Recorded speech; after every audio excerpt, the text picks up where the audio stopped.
I don't care where you guys hunt specifically in Shawnee, but the fact that like somebody's killed. See how I play that off, and then later on I'll just be like, hey, why don't you just send me that point while you're at it?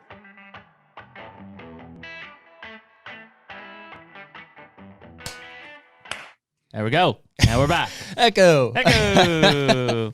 You did that on purpose. HUNTR Podcast, episode 24. And we're going to dive right in. We've got Tyler and K.C. from The Element with us. Guys, is it The Element or The Element Wild? It's really The Element. But if you want to try to buy theelement.com, it's going to cost you like 20 grand.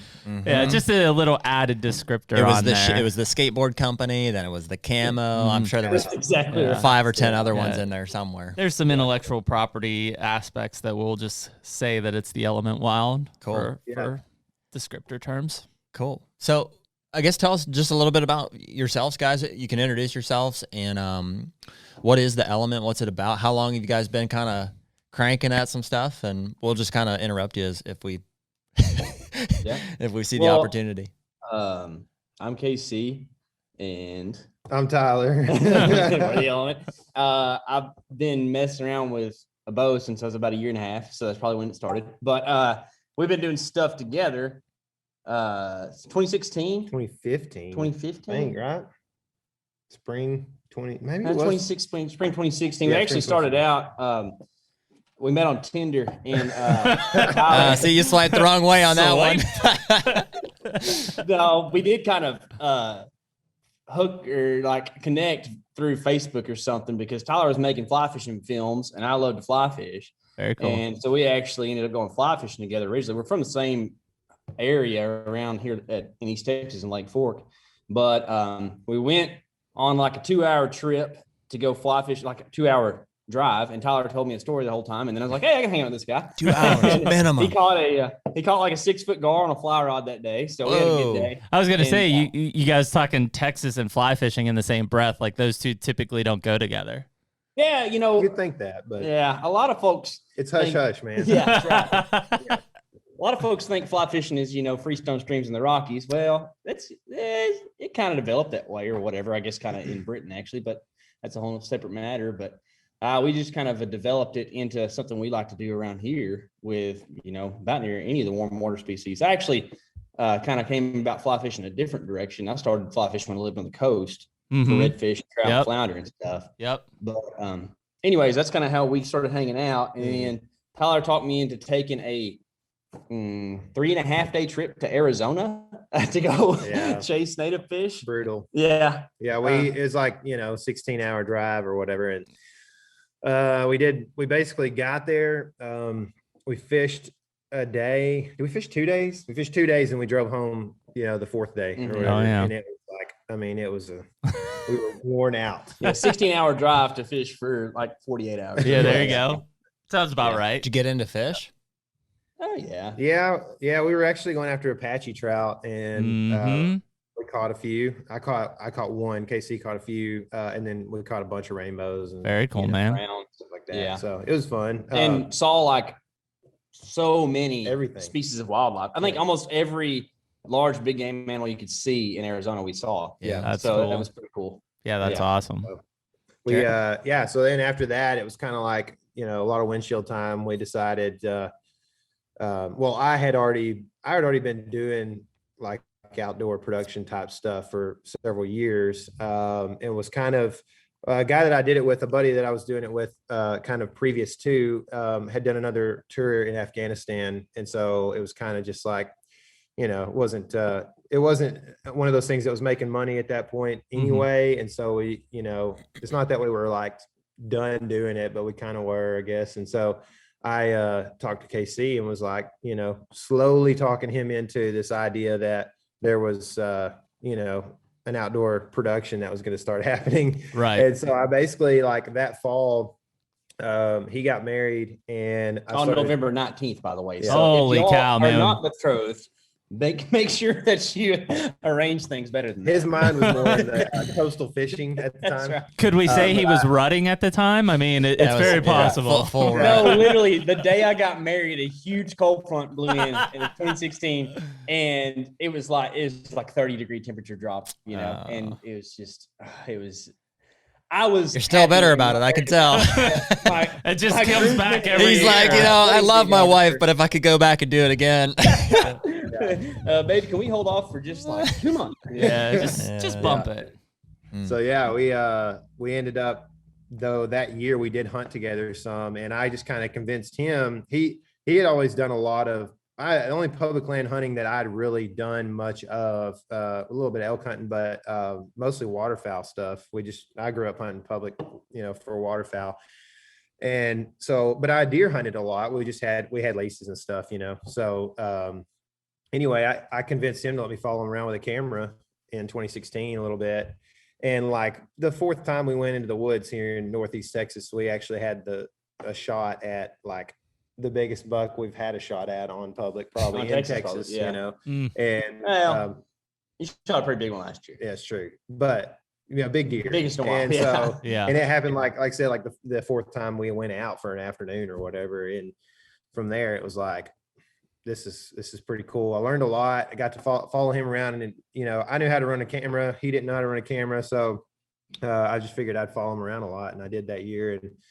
And that I didn't know like how he felt about it at the time, but it was kind of like, I thought, man, he's not embarrassed to anything. A lot of guys clam up when they get on camera or whatever on a podcast, and he's not really that way. So he was just a good subject to film, and I thought, man, this could be cool, so we just started doing that over the next couple of years.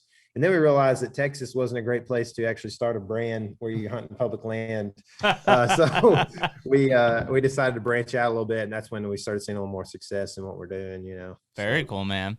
And are you guys hunting primarily public land then? Yeah, probably like 90% of the time or yeah. so, 80-90% maybe. I wouldn't say that like we're a public land brand per se, but we're just what we do is whatever we can out of necessity. Yeah, Right. So, Tyler and I both own some smaller, or each have a smaller property that's our homestead. Yep. And we kind of backyard hunt that, and then everything else that we do is either permission or public. Right. Yep. So Well, and I mean, that's, Jared and I kind of grew up that same way. I mean, we have private that we've had access to, but, as we expand our reach, we probably hunt more public than we do private. Even when we have leases in other states, like we just tend to go wherever the deer are. And a lot of times, that isn't on the lease. It's on public that's bordering the lease or whatever. A lot of times it That's seems like the public is just a little bit better than where our lease is at. So the lease gets us into an area, and the public around it is, pretty solid. So Yep.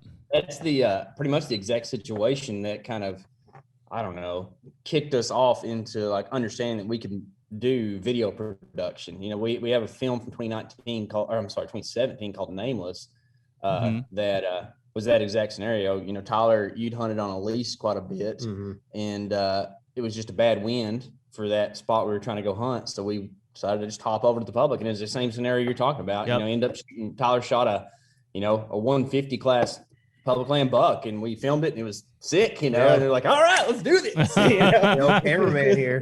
Yeah. And it's funny how that works out. Like we did the same thing last year. I killed an upper 150s on public, though we had seen that deer a bunch on our lease. Like we knew the corridor he was using, and it was public, right? It was in between two of our smaller tracks that we had. And so it was like, well, like anybody could go in there, but if I can get in there, probably going to kill that deer. So, that's just the way that we looked at it. On OnX, actually. Yeah, it's Mark. part of that has been that in recent years we've been bringing Jeremy's dad with us, and I've got a guy that I've been kind of mentoring for. He's older than I am and is a life mentor to me, but he's a hunting mentor of mine. Vice versa. Yeah. Vice versa. You know what I mean? Yeah. And so neither of them are quite as ready or able to run and gun with whatever it is, a saddle or a set of sticks and stuff to go out onto a piece of public and identify a spot that's going to be good. And so what we end up doing is putting those guys on our kind of known spots on the leases where we have stands hung already and stuff. And then Jeremy and I are branching out and kind of just doing a little more reconnaissance throughout the week or whatever the trip looks like. And that's our strategy for this year. Yeah. Mm. Well, and I mean, you guys know it. I mean, you've spent enough time in different states and public availability. I mean, you know, yeah, there's big bucks on private lands and on leases and stuff, but there's some great deer hunting on a lot of these public lands, but you got to work for it. You know, it surely isn't going to come easy.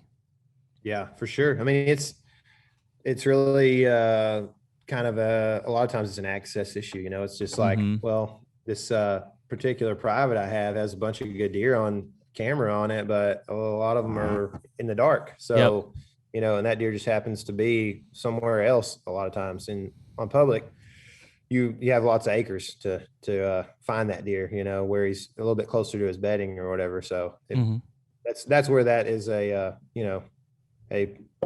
nice thing to have, I guess, you know, when you're hunting public stuff. So yeah, sure. I mean, like if you look at it, I mean, technically most big deer are being killed a lot of times on private land, you know, bigger deer, just because less of them getting killed, less pressure throughout the season and all that. Age class. Yeah, you know, age class. I mean, a lot of places we're going, we're trying to shoot 3-year-old plus deer because that's what's there. Right. You know, and of course, like this is what I think people don't understand a lot whenever they watch popular TV shows or YouTube channels or whatever it might be.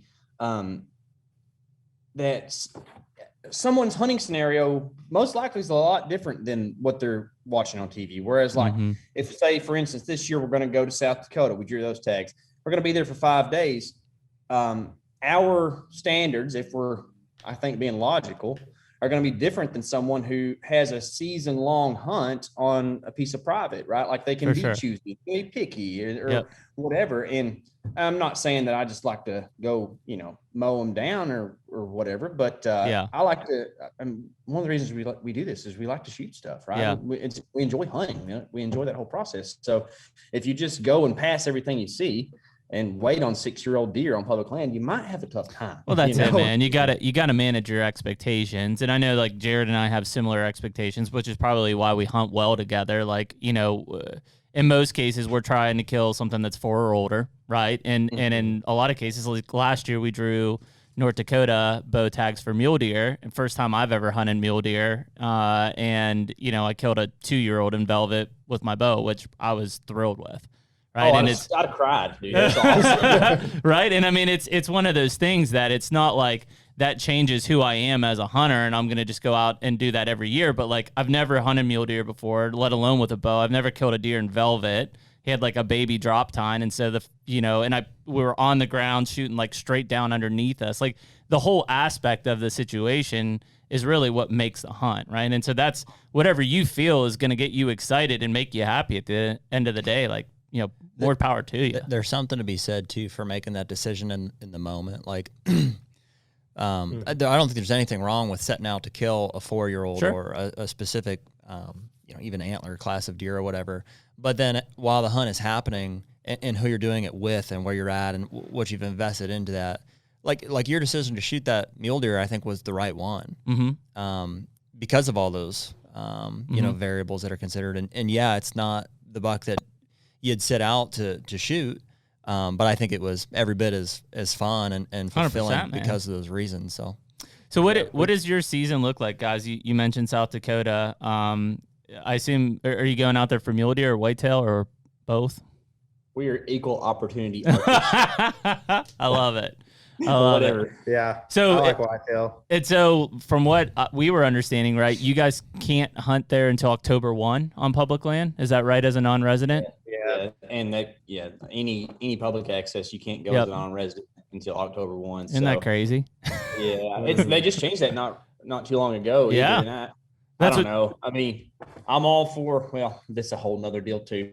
I'd rather the state make the regulations than the national government, at least, you know, but like that really does feel like kind of a slap in the face to the folks who are coming from out of state and paying 100%, man, larger amounts of money, but whatever. We literally had that discussion, man. We were kind of like, when we first started looking at South Dakota, it was like, yeah, we would love to just go hunt public, but because we can't do it till October 1st as a non-resident, it's like, well, it rules it out, man. I'm whitetail hunting in the east at that point. Like my mindset has changed, and we had a planned hunt for North Dakota, like starting on the 3rd or 4th of September. So it was like, we really want to start on the 1st. How do we do it?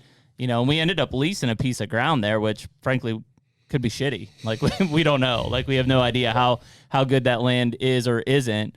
But it was the only opportunity we had to be able to start hunting on the 1st and then be there for a few days and then move to North Dakota, which we have more experience with from last year. I don't think that there is a bad piece of property in the whole state, just from my experience up there. So yeah, y'all should be pretty stoked. I mean, maybe if you're talking about antler class and stuff like that, sure, it's different, but there's going to be deer there. Yeah. Well, I think the trade-off is like we've been to this spot in North Dakota and like we know it's good. So we know the deer are there that we want to target. We just don't know that in South Dakota. And when we're getting stacked up against these other challenges, it's like, man, are we better off just saving our time and doing North Dakota? Yeah, I know, and that's the thing you got to weigh out as a traveling hunter, but I mean, it's only 2 hours the whole away lot too. Yeah, it's only 2 hours away too. But it kind of changes the trip not drastically, but enough to where we need to consider it here. Because if we're gonna hunt South Dakota, we're gonna start in South Dakota, and we're gonna pick up an RV in the Black Hills and head north, and start there, and then. Kind of as we get into it, whether we tag out or we just decide that it's time to move on, we'll just head another 2 hours north to where we're hunting in North Dakota. Whereas if we decide to abandon South Dakota altogether, I don't think we'll touch the state of South Dakota. We'll pick up a camper in Bismarck probably and just head west across the state. Well, I think to your point, guys, what's interesting about it is look at those two states. Like North Dakota is regulating hunters, particularly around mule deer based on draw statistics, whereas, essentially we can open over the counter in a South Dakota standpoint to get in and do that kind of stuff for any deer. And so, the way that South Dakota is looking at it to throttle non-residents is, y'all can't hunt public land until October 1. Which is an interesting approach because it's like they still want stupid. Well, yeah. Okay, let's lay it out. It is. Well, because they still want the money, but they're going to cut a full month of season, out of it's going to have what you can do. Undesirable consequences. It's just going to make us pressure landowners that much more. Sure. It's going to drive up lease costs that much more. Like these people are still going to go and try to hunt, or they're going to just not go to that state. The whole attraction to go out to the Dakotas is early. I can hunt in September. Yep. I want to go out early. That's the whole point. I've got one of my buddies, Tony. He doesn't hunt there anymore because of that. He's like, really? If they're going to do that, I'm not going. Well, that's how our schedule works out, man. It's like literally when October 1 comes around, we're in Ohio or Kentucky or something, and I'm whitetail focused at that point. Yeah. Just how it is. Well, the thing with us, I guess, is that Ohio and Kentucky are just as far away, so it makes sense for us to be. Hey, you stay in your neck of the woods, and we'll stay in ours. That's right. There's only a few overlaps where we cross the streams. I think that's kind of the relief for us heading up there, though, for an October opener, is that around here it's usually 98 degrees. Yeah. Like no joke, for the opener. And my whole life I've looked forward to it, but still I've never killed deer on opening day. It's scorching. In part of the state. Yeah. It's so hot. Which they have to exist, and you can do it, but I just don't like to. Yeah. No, I mean, and dude, there's something special about those areas. Even when we were out there in early September last year in North Dakota, like it just felt good. Yeah. Like you're out there, it's just beautiful country. It feels good. The weather feels good. Like there was nothing about that trip that I didn't love. Yeah. That's how I was in South Dakota. Like it was like low 30s some nights when we were out there. It's like you get in your sleeping bag and you feel comfortable and there's no mosquitoes and it's just like, man. Well, and what's great about mule deer is like you don't need camo. So I'm rocking just like featherlight pants and a t-shirt. It's nice and cool in the morning, so you get that feel. I got a hoodie and you're glassing from the truck and stuff. But then it starts to heat up and it's like, all right, t-shirt and let's hit it. We did see some big whitetails out there last year in South Dakota. So there's a tribal radio station where we were. That was like the only radio you could get. And kind of like we had the right wind shift. Like we knew it was going to be a good night. So like that afternoon, it was like, 75 and sunny. We all did a spit bath, and we're like dancing around to Michael Jackson on this tribal radio station or whatever out there just in the middle of the plains. One of the greatest experiences ever. Yeah, man. Just great weather, Yeah. Good stuff. And just nobody like there are places that exist, especially as you get into the western states, but like there's very few places that you can feel like you're just remote. Like you're out there, it's you, it's the wildlife, it's a hunting scenario, you know, and you have, I don't want to say control of it because a lot of it's out of control, but like it just feels like you can do something with what you're working with out there. Whereas a lot of places that we hunt, you know, Illinois, wherever, like who knows, dude, you could walk in 50 yards and be like, man, this is the spot I want to be. And there's 3 guys in trees, you know, 100 yards apart. I think it was just it was like our, like all of our hopes and dreams were like fulfilled when as soon as we got there, we're like, this is why we've been so excited about the spot. Yeah. It was everything we hoped for. And it's the adventure part, man, right? I mean, that's why we do it is, yeah, it'd be great to kill a giant mule deer out there, but the adventure of being out there and spotting stock or whatever it is, like, there's nothing better than that.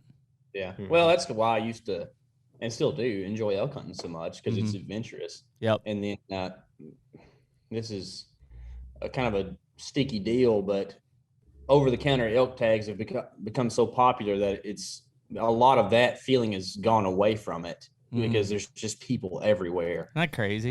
Yeah, it's weird. We had a tough time last year getting away from folks, and I've never really had that problem before, even in well-roaded units. You know, it's just like, I don't know, people had a little change in their pocket and some time off because of COVID, I guess, and they're just like, let's go to the mountains, you know.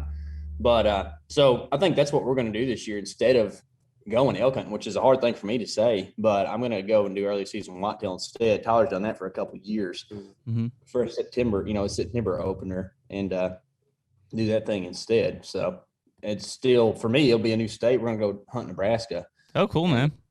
Go do that deal. And yeah, that'll be awesome. Tyler is has a love-hate with Nebraska for sure, but I think we got some plans for this year. It's tough ground to cover out there. I used to work out there a lot, so I spent a lot of time in that area and a lot of those draws and cottonwood draws and stuff. And I mean, those deer, you know, like a lot of those places in the plains, they cover some ground for sure. But at least early in the year, you know, it's at least a little bit more patternable, you know, from where they're at and where they're going type of thing. You know, once you get to the rut, those deer are everywhere. Yeah. I guess that's kind of the other nice thing about it is that tag is good for a while. So Nebraska not super far. So there's a world where, like, say if a tag doesn't get filled and we do fill a couple other tags, you know, maybe a late hunt or a December hunt, you know, something like that could still go up there and do. That is one of the nice things about, you know, when you get a season long tag like that, you can kind of have that fallback. But it goes fast though, man. Like we were just talking about on the last podcast, like how fast it goes. It's like, you know, weather's not that great this week. I'll kind of lay back. Next thing you know, it's Halloween, and you're like, what? Like half the season's gone. Yeah. No, I know, man. Yeah, it's tough, and that's why for us, we've been trying to like make some type of a push for October because I mean, dude, straight up around here, October's terrible. Really? Unless you're hunting a private land spot where you have a corn pile. October's tough, man. You know, it's just the deer. It's not really like a lull. It's just usually real hot. You know, so it's up for us. It's like go find another state or something where deer are doing more deer stuff. You know. Yep, that's the trick. Well, and I mean, I think Jared and I have kind of embraced that a little more. We hunt a lot around our homes, I guess, in October, but just because it seems like every year there's better opportunities, whether it's that first cold front in October or that, you know, 20th. I mean, really for me, that 23rd to the 27th in a lot of our whitetail areas is just, that's the time I probably kill most of my mature deer. You know, they're still kind of on a pattern. They're hitting scrapes. They're not full out chasing, probably on the verge. That's what K.C. says. That's just when deer are doing deer stuff. Yep. And that's where I want to be. You know, the bucks, they're just like, they haven't been pressured. They haven't had like that rut pressure yet, but they're still on a feeding pattern, but they're starting to establish territory. Like that time frame he's talking about up here is like Scrape City. If you can, you compare that time frame, you know, with a good cold front or especially like a rain front, and you get on a primary scrape, you know, that's done. There's nothing better up here anyway. In fact, I think it's better than most of November. Yeah, it's more predictable for sure. Yeah. Well, the way that I actually found you guys, or that I came across you guys, was from a video you guys did with the OnX. Do you have some kind of a partnership with OnX that you're doing like a series with them? Yes. Yep. We've been partnering with them for a couple of years now, and We do a Map Scout Challenge series, among other things, with them. But that's the video you're referring to is one of our Map Scout Challenge videos. And so we're actually going to be up in your neck of the woods this summer, doing a couple of Map Scout Challenge videos. Oh, really? Ohio. Really? Michigan, I think, too. So we're excited about that. Yeah, it'll be fun. But yeah, it was a huge project to put together. We shot it all in just 1080 HD, and it was a terabyte of holy cow, man. Yeah, so like it took me all summer. I just edited it every day and worked on it. And to me, if I could, say this without sounding too egotistical, I think it's one of the best map scouting videos out there series. It's 35 to 45 minutes. We've got multiple mobile devices showing exactly what we're looking at while we're talking. And then, we do a lot of times at the end, or we do break down at the end what we saw, and then talk about like what we would think would be good in that area. And we're using two computers at the same time as well. Mm-hmm. So it was a lot to like layer on top of each other and put together and figure out how to make it all work. And it did. And we had to work at it at first, we had to figure out exactly like, you're kind of almost like doing these things while you're deciding like, okay, let's do this way next time because this was terrible, whatever. So after about the fourth or fifth one, which we did 10 last year, we kind of caught our groove. That's quite a few. So that's crazy, man. It was intense for sure.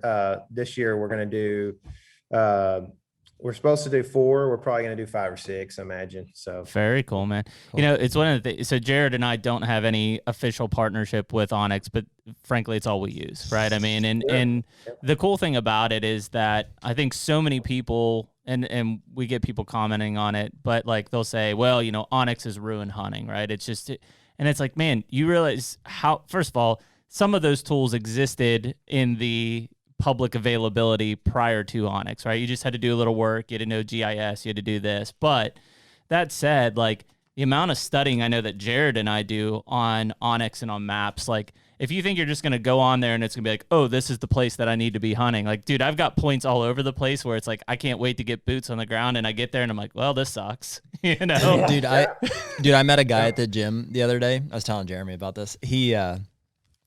Oh, you go to the gym? I couldn't tell, man. Yeah, right. Yeah. I wish he'd start working out more. I've been rucking actually. So I'll put I've got a Kuiu pack, and I buy.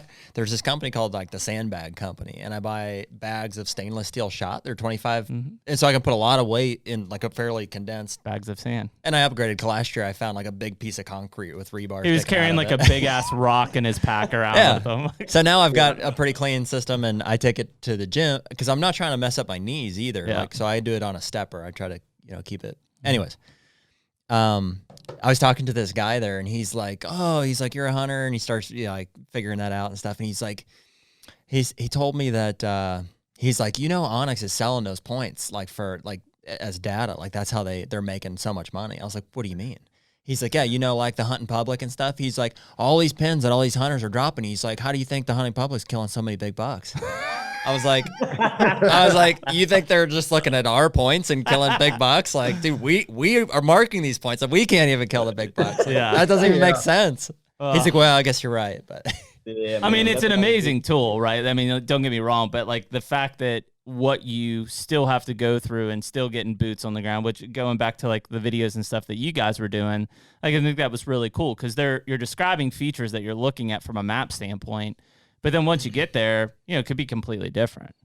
Yeah. Oh, yeah. And that's kind of one of the things that we tried to build around was like the ability to grow and learn how to do that. You know what I mean? Mm-hmm. Like, because one of the things we've been able to do, and we're not experts at it, but we have a lot of experience at it, right, is to narrow that down just a little bit. So like instead of out of one out of every 15, 1 out of every 5 is good, and that translates to 3 times as many good spots if you're still putting in the same amount of time. You get what I'm saying? Yep. So that's kind of the goal of the project, is to help kind of take that learning curve away from people so that maybe they don't have to go through quite as many learning or growing pains, but still get out there and have to do the boots on the ground work at the same time. Yeah, I love that. And that's something that we look at. I mean, because Jared and I will get wrapped up in an area, let's say Southern Illinois, and next thing you know, we've got 100 points on there, and it's like, well, shit, dude, we have 2 days to scout, and then we won't be back until November. Yeah, we got to kind of pick and choose. Yeah, sure. And that's the thing is you got to make it count when you actually take the time to hike in there. The last thing you want to do is hike way back in there, and then it'd be like, well, this is shitty. Like now what? There's a lot of things you can do to identify not just what would make this area good for deer travel, but what's going to make it maybe less likely to be accessed by people. Mm-hmm. It's like, wow, look, here's this little waterway right here, or like here, here's a railroad system or something that maybe we're willing to do, but that I think most people won't. And if I pair that with a good enough looking spot, I'm like, dude, that's one we probably should check out. Mm-hmm. Yeah. There's also like there's this idea that like if you do have 100 points in an area and you got 2 days to scout, like we had a buddy that went and scouted Illinois the other day, hung some cameras and stuff like that, and we talked to him quite a bit. I was telling Jared about this the other day, and it was one of those deals where like he's got 1 day. And, I've got 40 dots on, one little, probably 10 square mile area that he's going to, and he's probably got another 20 or 30 dots probably as well. And so he obviously can't hit all that. So you start to go, okay, well, if you're dropping cameras in June, let's just go, take off 150 yards into the woods off the road and hang on a spot that, you can get deer at some point. And then from there you're learning something and making hypothesis as to where they are during the daylight or whatever, or you might just come up with a spot that hunts really well from 150 yards from the road, so that's a good strategy. That's kind of the idea, is just drop a bunch of cameras, learn something, come back later in the year as you get closer to the season. And well, dude, one thing I would comment, where I want to at some point hit here is this specific video that I came across was the Shawnee National Forest one. And that's because we're going to go hunt there this fall. And so that's why I came across the video and stuff. And one thing I noticed was that you guys were hanging cameras primarily on like soybean fields, like the back corners of soybean fields and stuff. And I'm curious like what the reason for that strategy was and how long those cameras ran for, and if you felt like they were applicable for when you went to actually hunt those places, which I assume you did at some point. Yeah, we've been back there some, and I think the idea was that the deer are going to soybeans right at that time of year. Yeah. Yep. So if you find a deer that's worth hunting at 2 a.m., then you use your map scouting prowess or whatever you want to call it to be able to backtrack him and think about where to go in there and hunt him, as opposed to trying to like get back there, find his bed, mess it up, spend all day just trying to find this one spot where maybe one big buck is. Like you just hang the camera on the deer concentration area and figure it out from there. And there's also like, we're hanging those cameras in like June or July. I can't remember when it was. I should ask too, Tyler, did you guys have a preset plan for when you were going to go back to hunt, or was it like, hey, if something shows up on this green field, we'll go hunt it? Yeah, it was more, we were trying to fill that October void that we were talking about earlier. Yep. So that was kind of the idea, was like a little bit earlier season. We hung some on scrapes and stuff too. But like the main idea when we were hanging them is that, June and July, they're going to be probably in the bean fields. Yep. And so we can figure something out. And the thing is like, if you have, velvet pics of these deer all the way up till, when they shed or whatever, a lot of times when they shed that velvet, they change their, into their fall range or whatever. But the thing is like, you may lose that deer from that field and that camera, but like, that's when you take other cameras in September or August, you move them into more fall type ranges and you try to pick that deer up. I mean, he's going to be a lot of times, at least the way I understand it from talking with buddies and stuff, he's going to be within 1 or 2 miles of, that camera. And when you're talking about a place like Shawnee, you've got 1 or 2 miles to stretch out there and find them, Yeah, I think that's a good point. The other thing too, it's like, there's some really great bucks in the area. Deer density not so high. So, you have a good chance if you're going to go rut hunt that deer is going to run down that ridge one out every 5 days or whatever too, because they have to cover some ground in that country, because it's a big wood setting. It's not like, your standard Midwest stuff where you have fence rows and woodlots or Sure. whatever with a bunch of Well, grain man, around the deer. I think it's so different. Like Shawnee is that it's primarily just big wood Mm-hmm. ridges and stuff. We walked quite a bit of it, but if you go just a little bit east, and there is a massive chunk of Shawnee Far east. further Yeah. east. I don't know I think what they're that going to rename Illinois to Shawnee. Actually. maybe. It's big like enough, across the man. whole state. Maybe. Yeah. But there are some chunks in there that's like not that at all. It's like brushy. The joke I made the other day is like I think that's where the term swamp donkey originated. It was. From. You get into those cypress trees and it's Cypress Creek Forest. Is that a federal It's a national wildlife refuge. national wildlife refuge? But that is not like Shawnee at all. No. And I mean, hop, skip, and a jump from Shawnee. I think I like what you guys are saying. I mean, Jared and I really are on the fact, and it sounds stupid, but it literally is the common basis for how we hunt is can't kill a big buck if he's not there. Right. So if you think about that June and July time frame, like you can go and put it on like a hardwood ridge or something, and maybe come October, you end up getting a buck cruising through there eating acorns or something. But at the same time, like Acorns. If you Right, man. you've got to know exactly what you're looking for. And if you're going to put your time into that area, there best be a deer that you want to kill in that area. So I think that because that's what we're looking at, we're going to go out there at the end We of just July. want to know that there is one out there. Which That's sounds all like I what care you guys about. are doing too. Yeah. Just is there a buck that I want to hunt? Yeah, he's going to change his core area. He's going to shift his home range, but ultimately, like at least if he's somewhere there, I'm in the game.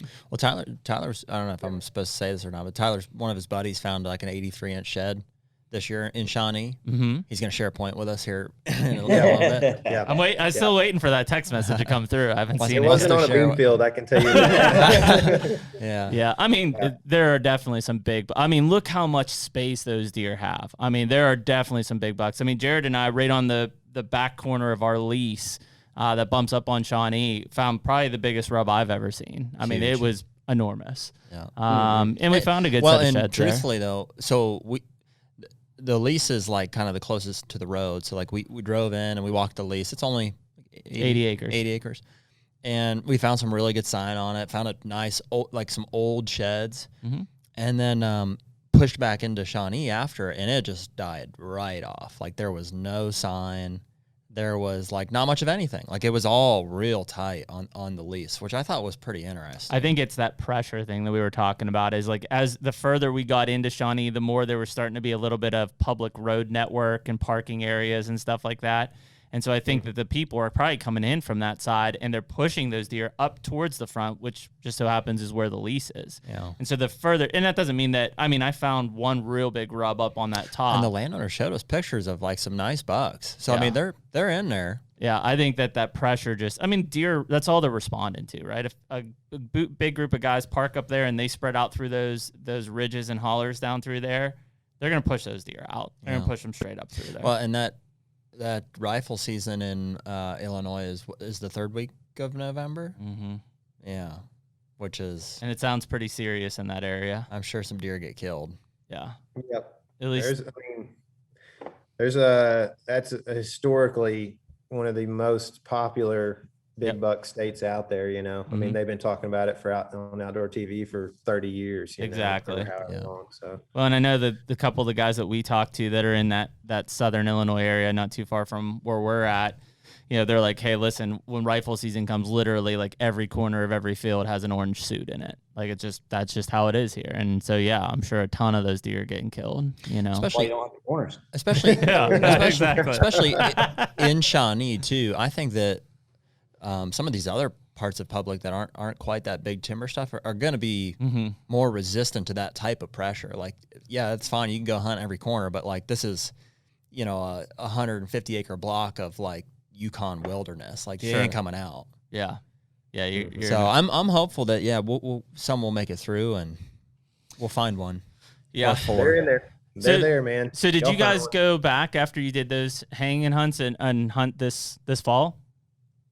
Yeah, we did. We hunted this fall, and I ended up shooting a really nice deer in Illinois this year. It was Awesome, the smaller of the two, right? Was watching the right video? That's wild. Yeah, yeah. Just it in was. case Jared didn't dig that in earlier, let him get that Yeah. that Yep. kick in. I think I set up on a scrape, and I was setting up. It was still pretty thick because it was late October, and lots of leaves in there on the trees and on the bushes and stuff. And so like I set up so I could shoot the scrape because that was a little hole in the brush that I could see, and get shots to, knowing that the deer were going to come kind of from my west kind of. And so at least according to the trail camera, videos that we had of the deer moving in. So I thought, well, they're probably going to come from the west, but I can't, the west is going to be, if I'm a right-handed shooter, the west is going to be behind me. Yep. And so I told my cameraman to keep an eye on my six, And this is not KC when you say your cameraman. No, this is a young feller that was he had hunted some, but he was still learning a lot. And I guess when you're 20, you like your phone a lot too, and so maybe he wasn't. So it's his fault, is what you're saying. I'm trying not to say that. I guess I'm trying not to, but he basically, I think the deer were pretty much on top of us before he. They were. You could see it. Yeah, you could see it. They were like right behind you. Yeah. So actually, the buck that I shot, I heard him snort wheeze at a smaller buck that was at the scrape when he was coming in, and that's what kind of tipped me off that something was going to happen. And the buck that's that a I good shot, sign. Yeah, if they snort wheeze 20 yards behind you, usually you're in the game. Yeah, I know he's probably 30 or 40 yards. Should I grab my bow? Yeah, but the thing is, it was a real, he's far enough away that like I'm almost like my mind's playing tricks on me. Like, did I actually hear a snort wheeze? Oh yeah, I don't know. But I was alert. It was windy, too. And it was windy. Yeah. It was real windy. So right. Anyway, I'm keeping my eyes like in this direction because it came kind of from the north of me a little bit, but northwest. Yep. In this section, and so like I'm looking in that direction, and then a couple minutes later, that's when my cameraman says, "Hey, there's 2 bucks coming off the hill." And from there, like, I don't know how his story exactly works. He's like, "Hey, these bucks have been here for like 2-3. Did you want me to say something or?" Yeah. Okay. Yeah, it's like, I mean, I don't know. I mean, obviously, like, I'm responsible for everything happening as a hunter there. That's right. But, like, if I'd have known, or if I'd have thought about it maybe a little better, I would have probably just set up to where I probably wouldn't have taken a cameraman so that I could just swing around the tree freely and see what I needed to see. That's probably the big takeaway, honestly. Yeah. It's like, don't film your hunts unless you absolutely really are dedicated to it. Yeah. You tend to miss a lot of opportunities when you're trying to catch it on film. That's the end goal. Were you guys saddle hunting? Yeah, we were. Yep. So what kind of saddles are you guys rocking? We're running cruisers this year. Is that what your hat is? Cruiser? Yeah, that's right. Yeah. Cool. Okay. So we ran tethered last year. Greg sent us a couple saddle setups last year, and we're super thankful for that. Cool. But we have we really like Chad, who owns Cruiser, super good dude, and trying to build up his community around his business, kind of through his business, I guess. And also we tried them on, and I mean, no doubt more comfortable, just awesome. It's a little bit bigger piece of cloth, so definitely a comfortable setup. So yeah, we're excited to use them, man. And that's what we're going to be in this year. And the saddles period have definitely helped us a lot, It's funny how that works too, because I remember having interest in it at one point in time, like when we first started hunting together and saddle, because back then it was just like, I don't know, Arrow Hunter, and I think that was about it. Yeah, they were the kind of the blazer on it, and trophy line at some point.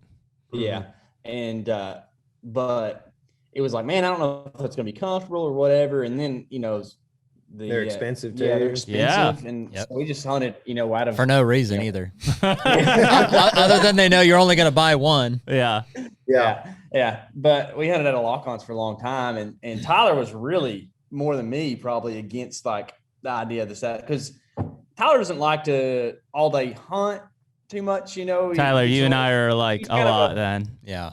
I'm not Jared's like I'll go in and I'll see it dark. I'm like, yeah, dude, I might go eat breakfast at like 10 and then I'll like come back later. I stick it out, man. I'm dedicated.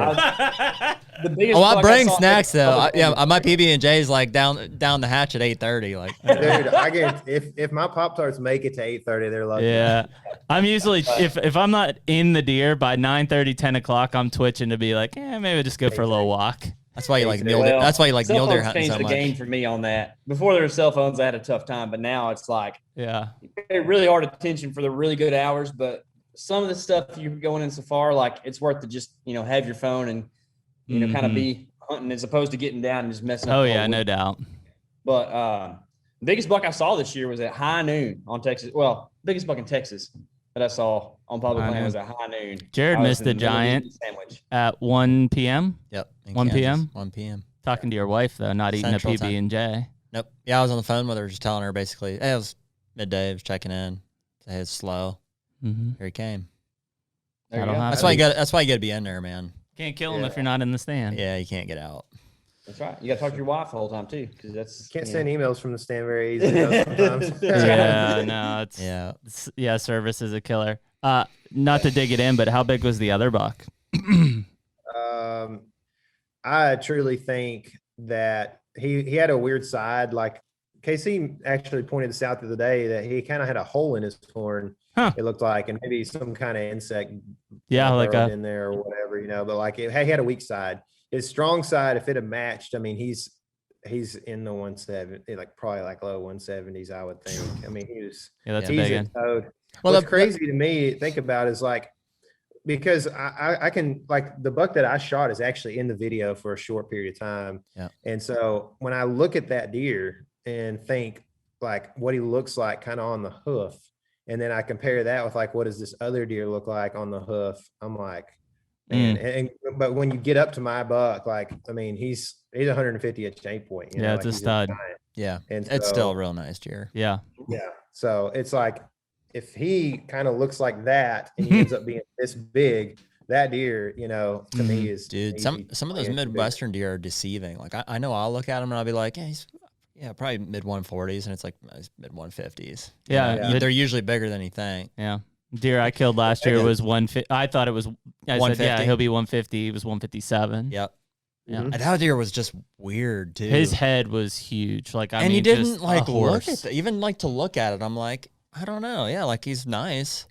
But then just like the more you look at him, it's like, oh, his head's pretty big. And almost 25-inch beams. And he taped out real good. So yeah, it's just weird. Once you get that skull cap off, then it's like, some of them are kind of deceiving sometimes. Oh, hey, one of the things that'll really tell the tale too is when you start doing Euro mounts of deer. Yeah. And of course you're not doing that on like the 70s type bucks, but like still, like we compare our East Texas Euro mounts to like something from the Midwest, and it's like, dude, the skull on the thing is 30% bigger. Well, that's this is a PA. That's a huge deer. The distance between those pedicles will be like 4 inches. On a Midwestern deer, it'll be like 6 inches. So it's just a bigger scale. Yeah. This is a PA buck I killed in 2018, and that deer was every day, dude. He was like 6 or 7 years old, probably. Yeah. And like awesome. Like I knew the deer really well, and I think you had killed a 3-year-old that year, maybe Spaniard, 4-year-old. Yep. And like we both got Europeans. We set them next to him, and it was like, whoa, dude! Like this deer's head, like it's enormous. Yeah. Mm-hmm. And it's just crazy to think that, because that's the stuff that, like, while it's on a body that's 240 pounds, you're like, yeah, it's a good buck, and then like all of a sudden you're like, no, that's a big deer. This was that other shed too that I was telling you guys about the other day. We found. Makes me disgusted. Yeah. Well, what's more disgusting is we're just gonna watch him with trail cameras this year, and we can't go hunt him. Yeah. Because we didn't draw. No drawbies. Look at that deer. Yeah, that deer is gonna be a monster. We had a lot of pictures of him. He should be 6 by the time I get back down there. Let him grow, man. Let's go with it. Yeah. He'll probably be 180 something this year, though. Yeah. It's crazy. That for? Huh? What does that score? 82. 81? 82. 81 broke. Yeah, he broke off a 3 or 4 inch tine. Mm-hmm. That was quite a day. We walked like 10 miles, and we didn't find very much, and I found both of them within 100 yards of each other. I thought Colton was going to die from dehydration. I thought I was going to die of dehydration from carrying Colton. We found one out in a it was like a floodplain or something. It was a decent buck, enough that I dropped down to my skivvies and waded out in to get it. Mm-hmm. That was it's because we thought it was that other deer. And then I ended up just leaving it there because he needed a salvage tag. Yeah, but it was worth the effort. Yeah. No, I mean, throw in a podcast, Yeah, right. Colton was impressed at how quick I got my pants off. Mm-hmm. He's like, "Wow, that was amazing." I'm going for it. I'm not even mad. I think it is. that Illinois ground is something else though, because if you do look at that ridge, kind of how it runs north to south, along the Mississippi, like that's some serious ground. I mean, there's a lot of terrain there that could hide some giant bucks. Oh yeah. What time of year y'all going to hunt out there this year? First week in November. Yeah. Second. Pretty good week. Second? All the chips in Illinois, huh? Second week November? Yeah, second week. Oh, yeah, because we go third week. Yeah, so second week in November. First week in November. Mhm. Got out there before the guns. Second week Yes. in November. Sorry. Right before. So we'll end up hunting hard around here, PA, Ohio, Kentucky, probably that. If we first part. happen to have like a pattern, because we're going to go back out in July Yep. and try to deploy a bunch of cameras and stuff, and if we happen to get something on a pattern, like maybe one of us will boogie out there in October sometime, but the planned trip for the four of us will be that second week in November. That's really what we look forward to. That's our deer camp week. Yeah. Like, I mean, yeah, we want to go out and kill big bucks. We Just we booked an Airbnb with a hot tub, so we're super spoiled this year. We'll just be like 4 or 5 Miller Lights deep or Miller High Lifes probably. We may need to choose a different beer for a different state. My consideration right now, and I didn't even know it when I booked it, I was just like, oh, this is the one, is it's on 30 plus acres. I might kill my buck right there. Yeah. Like right off the back porch. I don't know. Dude, call him up, ask him if you can plant a food pot right now. I know. I got a pond right there. There is a pond. We could do some fishing. You'll be fishing and rattling right off the back porch from You'll, the hot tub. You'll be fishing and reeling in crappies, and I'll be like 2:30 in the afternoon still hanging in my That's saddle. very possible, man. Yeah. That's very possible. But hey, I'm going to go back, catch some fish, eat some lunch. I'll be back out here in a little bit. That's like in South Dakota. I told KC, I'm like, dude, I'm shooting the first antlered buck I see, and I'm going to be camp chef, and I'm going to hang out, and Hunt sharptails, and do stuff like that. Yeah, dude, I like being camp chef. I always make Jared cook the vegetables, and I cook the meat. Yeah, I'm the female of the cooking relationship. I cook the green beans and the vegetables inside, and he's outside grilling the meat. Go back in. It's not ready. At the end, it all comes together pretty nice. And you do cook me oatmeal every morning, which I appreciate. I did cook That's nice. Man, Yeah. We cook a lot of oatmeal for other people. I know, exactly. What do you do for me? I always end up taking care of others. Well, and it was pretty sweet too, because it didn't last very long. You killed yours the second day, first or second day. I killed mine the next day. Yep. And then we had all this food and stuff left. So the next morning, we just like drank the rest of our beer, cooked the rest of our eggs, and like hit the road. It packed up and packed out. It was kind of weird, like, and I don't know if it was necessarily misconception, but like we had the perception that it was going to be several years to draw for those tags. And then even when we got there, there were really one group of people that were residents hunting mule deer. There were a ton that were hunting pronghorn that had come in. But it was like, there was no other non-residents there. You didn't see anybody. Not really. One or two. Saw some trucks, I guess, but yeah, there was plenty of space. And the local guy had been there 15 years in a row or something. Yeah. But yeah, it really seemed like there was a lot of pronghorn people coming into there. And I think, like some other places across the country, most of the, for sure, residents and probably the non-residents too, most of them are rifle hunters. So like there just wasn't a whole lot of interest in that first week of September hunt. Are you guys hunting Oklahoma this year? Maybe. Yeah. It's kind of our last option or whatever. Yeah. Last option like just because of past success and interest, or because it's close to home? It's close to home. It's another, couple $100 for tags. Yeah. And we got quite a few tags as is. So I don't know. Oklahoma got a pretty big spotlight about 3 years ago, it seemed. Yes, and it did. There's a lot of pressure up there. We scouted it some and whatnot. So Can I ask what the spotlight was? They started killing. They killed like 2 or 3 like giant typicals like in a row, and and the fact that you just go buy it over the counter. Yep. Yeah, that's been happening for like 3 or 4 years too. Like every year, there's some bucks that it's like, man. Yeah, well, was it last year that kid killed that like 8x8, typical 8x8? I mean, freaking giant. Wow. Awesome buck. Yeah. Yeah, it was a toad. But I mean, that's the kind of deer that, again, much like some of these other states, just spotlights it. Like we're looking at draw stats at the last pack. It's nuts compared to what it was just last year. Yeah. I mean, Oklahoma's, to me, I don't know. I was talking with a buddy today about this. Like, I don't know. You can shoot 6 deer there if you buy the tags, and you can shoot 2 bucks. And so I don't know. And there's a rifle season, and of course it's like 2-week rifle season. But I just think I don't know if that sustains for a long time if people continue pouring in and shooting bucks. I don't know. We were looking at Kansas on the last podcast here, draw odds, and just because we didn't draw, and we know lots of people that didn't draw. We were just curious. I think it was about 20,000 people drew in the state. 22,000 people drew, and 30 put in. And 30 put in. And rough, that's man. substantially more. It's dropping more and more. Like Jeremy was saying, whatever it was, 2013, 8 years ago, yeah. It was like 100% draw odds. Now it's like 75. Yeah. Yeah.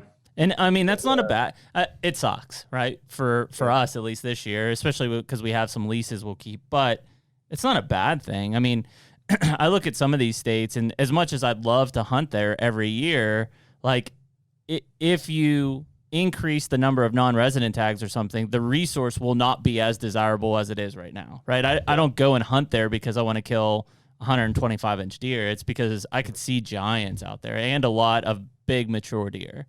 Now this is kind of the public land anomaly though, because Texas, cheap over-the-counter licenses, but you have to pay to get on a lease because it's just hardly any public land, and the land that there is has a crap ton of pressure. Right. So it's like the states that have liberal OTC or tag allotments or whatever that have quite a bit of public land, and what you're talking about happens. But like you look at our state, I mean, if you want to kill a Boone and Crockett deer in Texas, you can.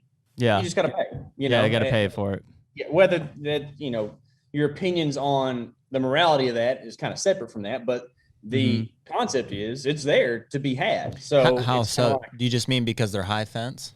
Lease. Well, Not not even just that. high fence, just properties. Lease. Tons of money, and like with that money comes huge pieces of property that have very little hunters on them, vast expanses of brush country, and deer get to be 9-10 years old. And really, it's not like super large amounts of money. Like it's out of my range, but like, well, you were saying morality is what made me question that. I didn't know if it was like, yeah, some of it would be high fence. That's the I guess what I'm trying to say. The extreme would be you can go shoot a 290-inch SCI deer on a 50-acre pin if you wanted to in Texas, right? Which that's not something I'm okay with, but someone else can make that their own determination on that. Sure. But like halfway in the middle on that, if you feel like spending $8 or $10 per gun, you can go get a heck of a place to hunt and really have a good shot at killing a deer of that class. That's free range. Well, and that's the tough part, I think, man, because like I know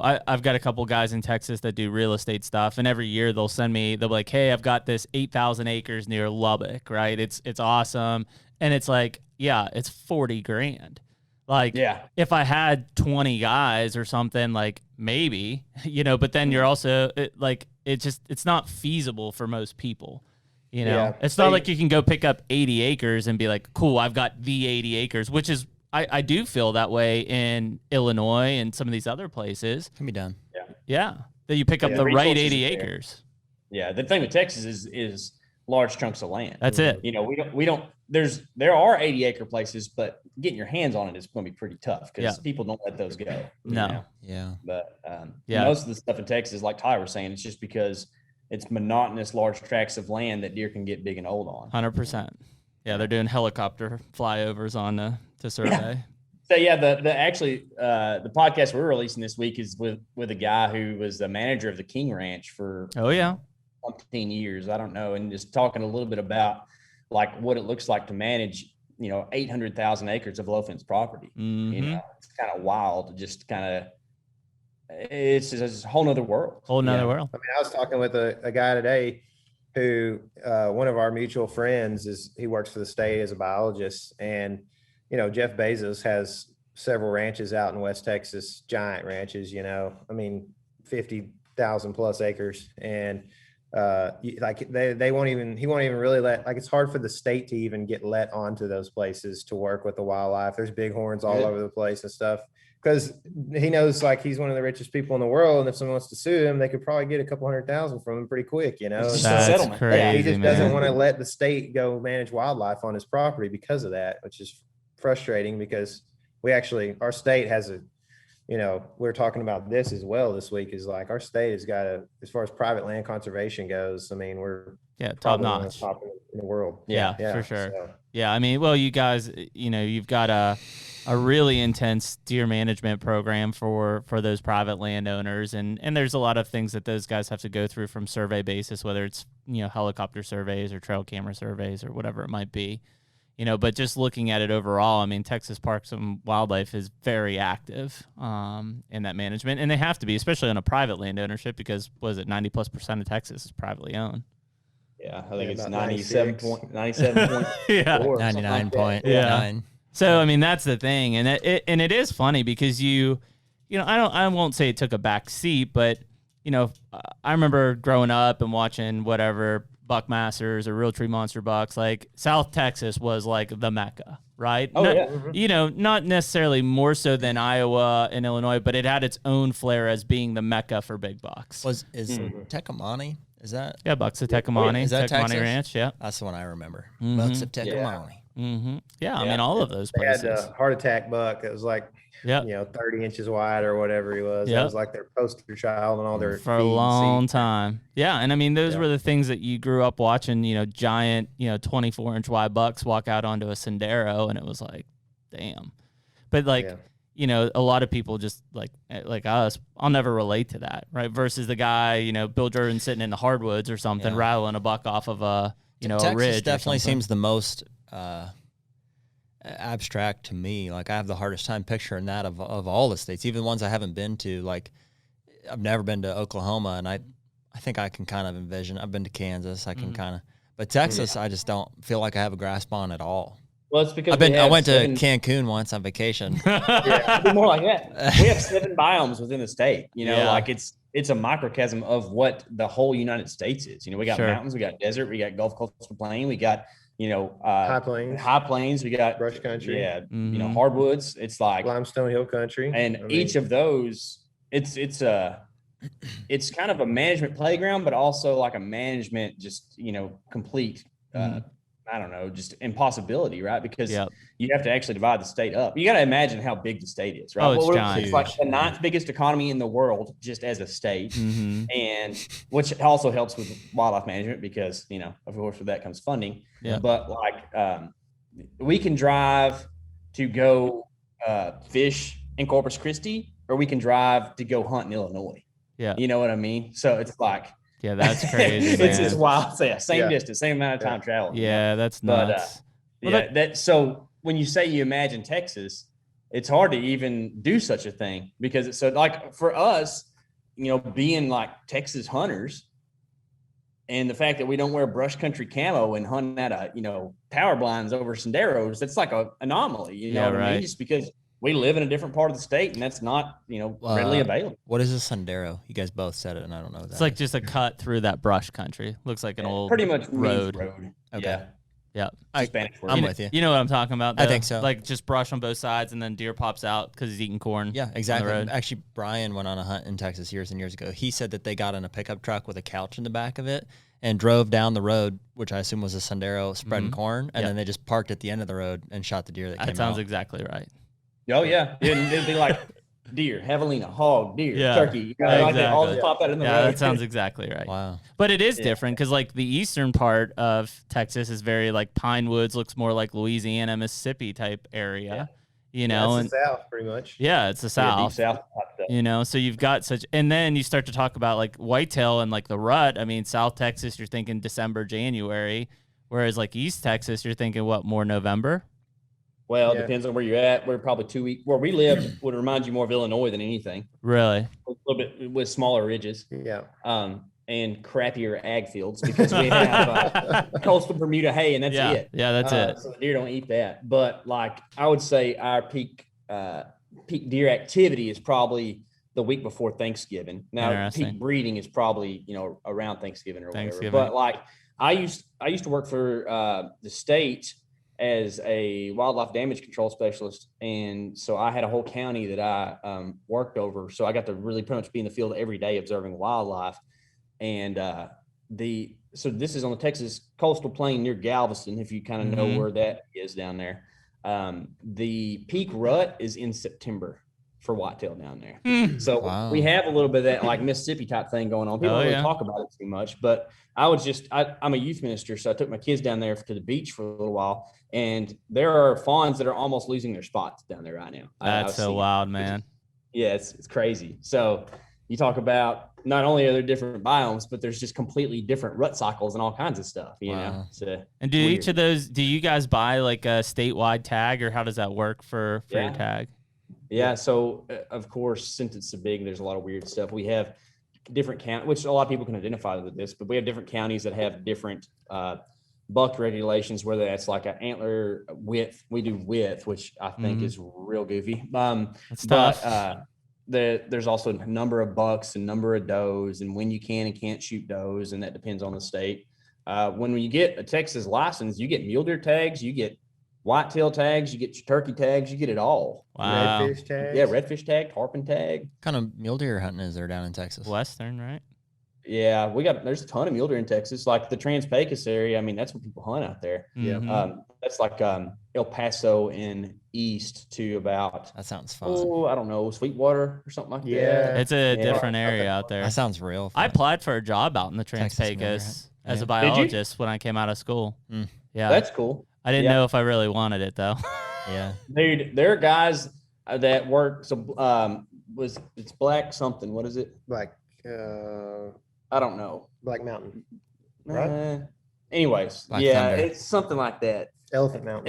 Elephant Mountain, and south of there's a huge WMA out there, and there's two biologists that work out there, and outside of their like family, they don't even see people. Most I was of the gonna time. say that's kind of what it was. Is like you're in the middle of nowhere out there, but you get to see Like mule that. deer. That's Yeah. where the bighorns are and stuff. Yeah. It's a cool area. What I would mean, that- you're touching up against. What would that look like New for, Mexico. for a non-resident to go hunt mule deer in Texas? I don't know. Well, the problem is you can't. Yeah, it's draw only. Okay. Like outside of like, Well, unless you have private access. yeah, unless you have private. I mean, access. if you want to spend money you're gonna spend more money on a lease in Texas than you would probably anywhere else. Is there not much public out there No. where the mule There's a- deer there's are? I at? mean, a it's- bunch, but you just can't access it to hunt. Why not? It's all draw. They give like a couple of deer tags away every year. Oh, like it's extremely limited. So if we call our buddy Jeff Bezos up and he lets us Right. come hunt on his ranches in West Texas, we're probably Yeah, okay. I'll text him. Jeffrey. I'll text him. Yeah. Hey Jeff. Yeah, good. Hey, That's the thing. I just That's the made a thing. $9.99 purchase. I'm actually a Prime Actually, I just got a member. text from Amazon right now. It says my Bro, package was I am a delivered. I'll just member. respond to this and we'll see what he says. Yeah, he'll get back with you. Yeah, he'll be back That's with a you. frustrating thing, like those, because I mean, there's KC said there's a lot of land out there that's public. I mean, it is a good chunk, but for the state of Texas, like relative to its size, there's Yeah. a lot more private, and so there's Yeah. huge ranches out there, and these ranches are selling those bighorn tags for like $50,000 to $60,000. Jeez. So like That's wild. they're allocated by the state, given to them as a certain number of tags that they can have, and then like the public in Texas, I believe we have like most years we have less than 4 tags allocated to the general public. Wow. So for draw, so like you're looking at 1 or 2 bighorns usually killed by a Texan out of the draw system every year. Yet there's like 4,000 bighorns in Texas. So Money talks.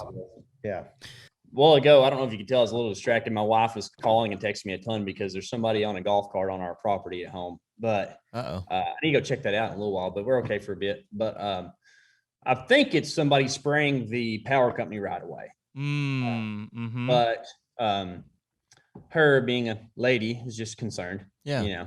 about stuff. But I think it's all because I'd seen him earlier, but it's all good. Maybe So, just lost I his think ball we're- somewhere. Huh? Yeah. Maybe just lost his ball. Shank that one. Yeah, he shanked that one a little hard. They have to shank it pretty far from the course at our place.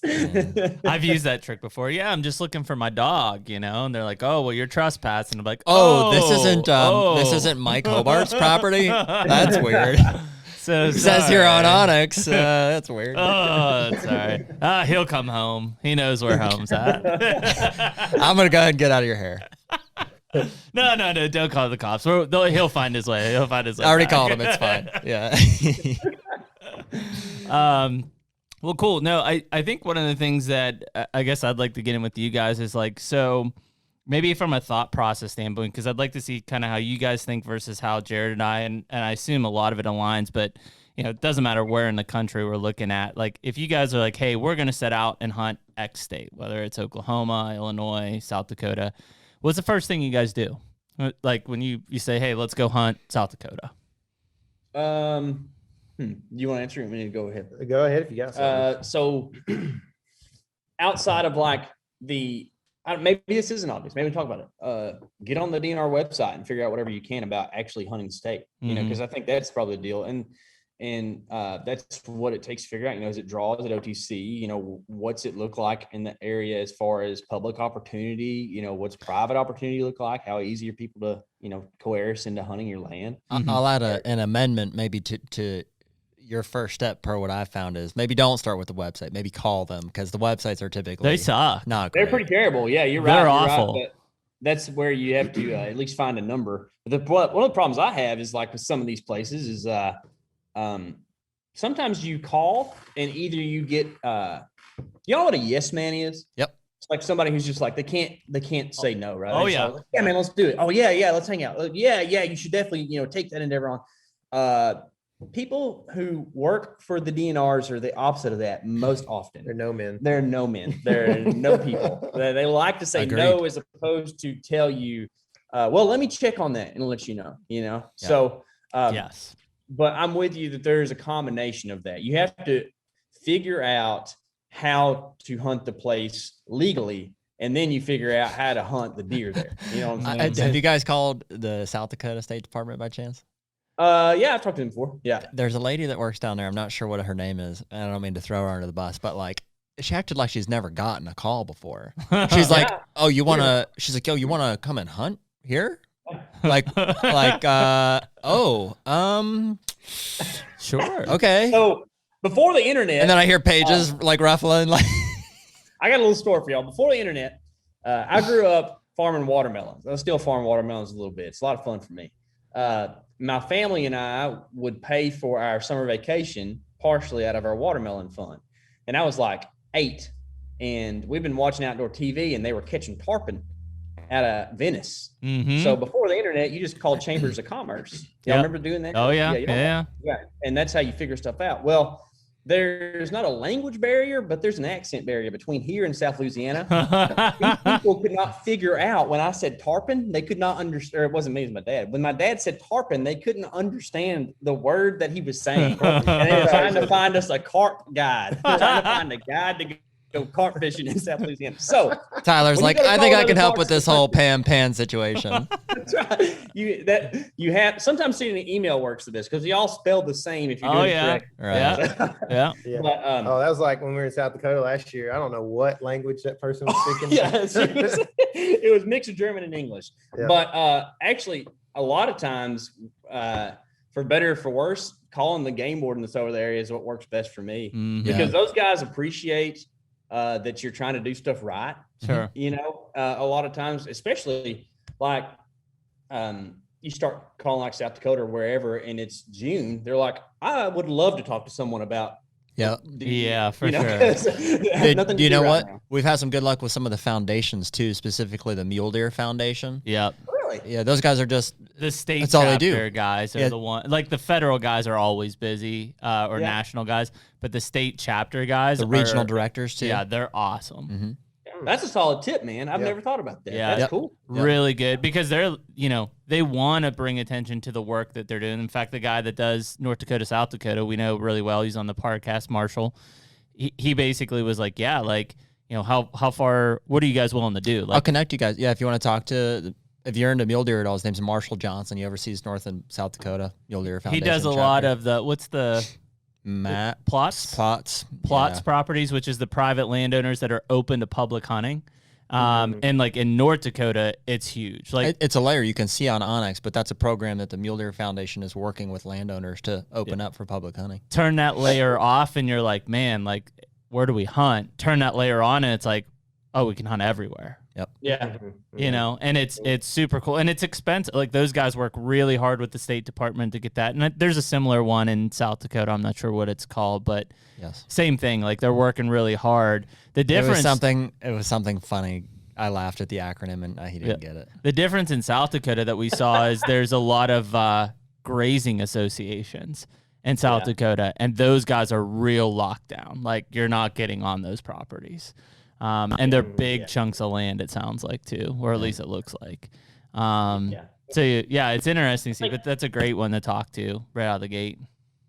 Yeah, that's a good point, man. That's very cool. I think that, after you figure out how to get your tag or whatever, and you're going to a state, I mean, for us, it's for sure hitting the maps. Yep. OnX, we use a ton like y'all do. I also use Google some just to overlay, because a lot of times you get to look at different times a year or whatever, But, OnX is real cool because you can just copy paste the GPS coords and just plug them in a Google right quick and just, kind of compare, contrast. And I think in there, it's just, it's the Map Scout breakdown. You just figure out what looks like habitat and drop pins. And, what's a good tip for map scouting is I like to use maps as well on top of OnX, and I really like the street view mode. Yep. And they don't have all the back roads that you might want to, but at least it'll put you on the ground and you can kind of see. Here's what this road actually looks like. Here's what that pull off looks like, and I've done that. Some in Shawnee. I'm right there with you because a lot of the places where hunting actually doesn't have street view, but you can find like at least that creek or river somewhere where an interstate or major highway crosses it. And you can see like, okay, these are cottonwoods or whatever. Or this is a navigable river or something. Yeah. Yes, exactly. And that is a big hand for sure. So here's another little secret tip. I like to figure out trophy quality of areas and stuff too. All right.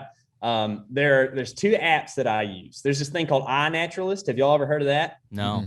So iNaturalist is a catalog for universities and their study programs where it's not publicly funded, but whatever you want to call it. It's open to the public. Yep. And it's kind of a geotagging thing where you can go in and you can search white-tailed deer and it'll show you a pin of everywhere anybody's reported a sighting and picture of a white-tailed deer.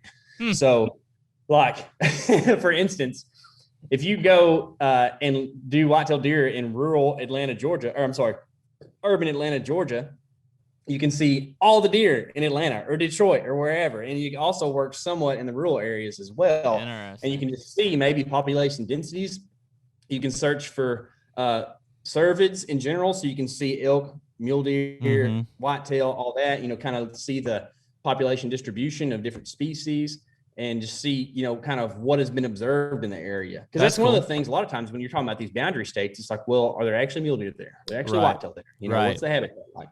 And then I straight up go to the closest town and go to Instagram and go to the places tab, search that town and scroll through all the pictures and look and see who has geotagged their kills. So don't geotag your kills if you're listening, right? But at the same time, people have done that. So you can see kind of like, some trophy potential for the area. Yeah. So that's kind of the...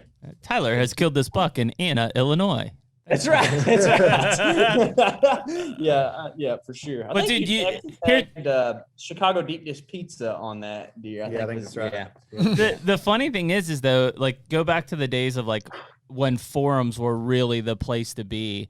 And dude, people will, especially when they harvest the deer, they'll blab everything out there. Yeah. They'll tell you down to the broadhead, the arrow, the boat. Like they don't care. Like at that point, it's just like they're just displaying their prize. And people used to be like, if you would gross, like Kentucky had a really good one, Tennessee had a really good one, Iowa had a really good one, Missouri's was okay, but you could literally go down and see like all of the counties at least where people were killing, and you're like, okay, like there's a lot of big deer being killed in this county. Like this is one that I need to pay attention to. Yeah. Facebook groups are like that now, though. That's what took over for forums.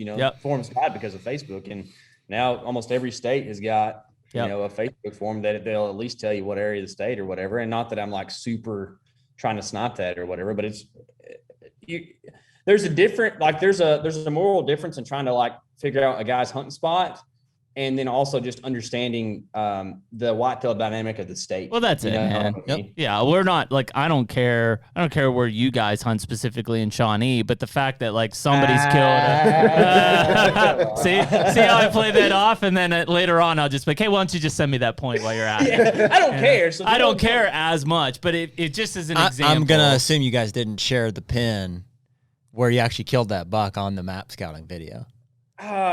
You could assume that, but you can assume a lot of things. Maybe it's on there. You just have to figure out which of the 100 it is. It was, I mean, dude, it was a unique watch because as I was watching you guys like drop the pins, I would just look up the stuff I was seeing on the map on OnX. I'm like, I can figure it out. I'm like, oh, here it is. Here's a pinch point. Mm-hmm. You know, it's kind of those pins are accurate to the cameras and stuff that we put in the video or whatever. So yeah, it's not like we made it up. Yeah. Put deceptive pins in there. It's just not where we're actually. We kind of went out of the way to like make sure we didn't hotspot anyone's individual place. Yeah, but the way this whole thing originally started was, I guess, listeners or viewers or whatever sent us in spots they wanted us to go check out and just see what we thought about it. I just had a great idea for a reality show. We could do this. We could go out, we could drop pins, be like, this is a great hunting spot, and then just set up with cameras and see what idiots show up and then film their reactions. Be like, are you here to hunt this buck? On somebody, we've had a few people tell us, but I've been waiting on somebody to be like, hey, I killed this deer at this spot. I've had some guys hunt or message and said they hunted a couple of the places and actually kind of saw some stuff, especially some of the Texas ones. So that was kind of cool, you know, to see it kind of. It is one of those things, like, obviously completely unintentional, but like just by chance, like if there's people of like minds that know what they're looking for in a certain area, you're gonna cross paths at some point. Yeah, and whether it's to call out this spot as like, hey, this is what we're looking for, and then somebody's like, well, shit, that's my spot, and it's like, well, sorry, dude, I'm not hot spotting, and I'm just trying to educate people on what I'm looking for. It just so happens this was the spot. You know? Well, at the end, we always say, you know, like, you know, this is a spot. Here's a couple other spots that might be, because of the things that we've discussed, like might be a good spot as well. But like, you know, this is a teaching thing. Like this is so you can learn maybe how to find your own spot. And we're not suggesting that people shouldn't go hunt them necessarily, but we're not trying to, you know, like if somebody's like, that's my spot, I'm like, well, we told people to go find their own spot. Yeah. You know? One of overwhelmingly, the reaction's been different than that. Yeah. Like so many guys are like, dude, I knew exactly where you were. That's awesome. You know? And that's cool. Yeah. You know, like a lot of guys find it helpful because, I mean, it doesn't matter if it's us, you know, the four of us talking right now that hunt quite a bit. Like we're going to learn something from each other. Oh, 100%, man. There's a bunch of people out there that are looking at a map that it's like, I might as well be looking at a picture of the ocean. I have no clue where to go. You know, well, the reality too is there's so many spots. Common sense would tell you, well, this spot's clearly on a YouTube video that's doing pretty well. Like, let's maybe just not hit that spot. Well, and there's an ideology, I guess, of it of thinking where hunters are going. It's going to be closer to the road. They're going to identify, quote, what would be obvious food sources. Like they may look at you guys putting that on the bean field and be like, yeah, I'm going to hunt that. Meanwhile, in November, those beans are long gone. Yeah. Oh yeah. You know, well, that's one. I mean, we also didn't put any cameras more than about a half mile in. So like, if you really, really worked hard to find a spot and hunt and get into it, you know, then it's probably clean. More than a half mile. Did you guys run into some people when you were in Shawnee, when you were hunting? Yeah, there were some people around when I was up there in October in Illinois, and there was actually I was there on a cold front. I was there for a cold front, and it came in on a Thursday, I think, maybe, and then so I killed on Thursday, and then I still had a buddy that was up there hunting, and so I just hung out with him for a couple of days, and that weekend it got real busy, and so that was like the 24th and 25th or somewhere in there, maybe. It was like I was driving around and there was dudes parked quite a few locations. So it was kind of disappointing a little bit because I thought, man, you know, it's a lot of pressure for still being like a week away from November. You know? I know. And that's the thing. I mean, again, go back to those OTC states, and Illinois being one of them. I mean, it's always been one of those epicenters of killing big bucks, and it's easy to get a tag in, and it's fairly centrally located to us in Pennsylvania, you in Texas, like people in the Dakotas, like. I guess short of actually dropping a pin for us, but like what was the spot that you killed that buck? Was there a lot of pressure in that area? Can I ask, like, how far did you have to go into access, something like that? Yeah, I went, the walk-in was like 0.6 of a mile. Primarily just through woods, through big timber, like ridges and stuff, or on the edge of a bean field. It's fairly easy for the most part. I guess like I finally slipped in to the woods about 200 yards probably from the scrape. Yep, there you go. So like it was bean fields walking, you know, which actually beans are kind of hard to walk through sometimes. Yep. Yes. But yeah, so like it was there's a lot of pressure in, like, if you drew like a 2 or 3 mile radius, there would be a lot of pressure in that area. But in the like parcel, I guess the particular parcel I was hunting, nobody else I could tell was in there. Or had been in there. My buddy actually hunted the north side of that parcel later that week. So, I mean, I'm sure, you can, it's like you can drive and see a lot of that stuff from the road, so I guess it's just like one of those things where in late October I was there before, the rut before rush, it got really cranking. November would be completely different, where like Thursday in October, not a lot of people have like the flexibility to make that happen. And that's, we're blessed to be able to do this, pretty much full time in the fall, at least, and because being somewhere to kill a deer is a huge advantage. Like if you don't have the days off to be there on a Thursday in October, then you're going to have a real tough time. There you know go. what I mean? Yeah. We're like, you're just saying, like it's a good cold front. A lot of guys are off on Friday evening and Saturday. So, there's probably a lot of dudes in there on Saturday. Just so happens you killed him before you had the pressure problem. I can't tell you how many times I've thought that. I'll be at the farm on like a Tuesday afternoon. I'm like, nobody's hunting today. I'll see somebody like walking through the woods. I'm like, what the heck are these guys doing? Don't you have a job? Meanwhile, we have a lot of get a job, bro. Like firemen or policemen or something like that. Public service where they have not a 5 day a week type schedule, but it's like 4 on 3 off or whatever. And those guys are killers. They just can't like travel the country as much. Right. But I have friends that are hunt around here that are killers because they have those 3 day blocks that they can just hunt the whole time. Yeah.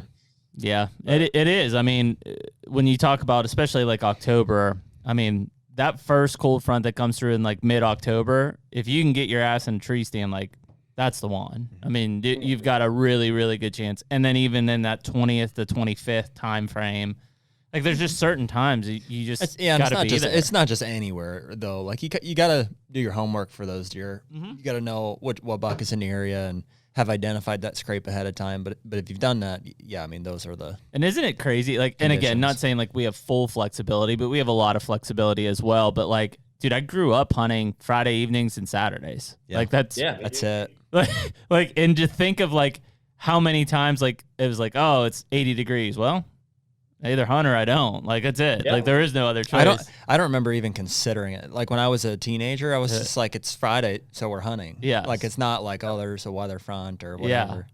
Yeah. That's like when people start talking about the moon, like especially the moon. I start going, dude, just hunt when you can, man. Yeah. Like, I mean, I don't know a whole lot about the moon because that's kind of how my mentality not much is. to like, know. Yeah, you're blessed for it. You don't need to.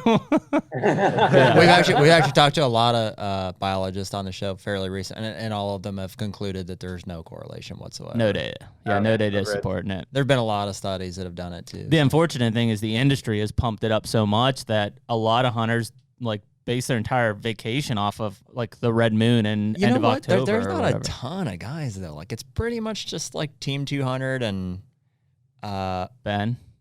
Which he's a part of, several guys and the Deer around here Society. that talk about the moon. I know a guy who only hunts on weekends, but he still buys his little red moon chart. It's like it's crazy.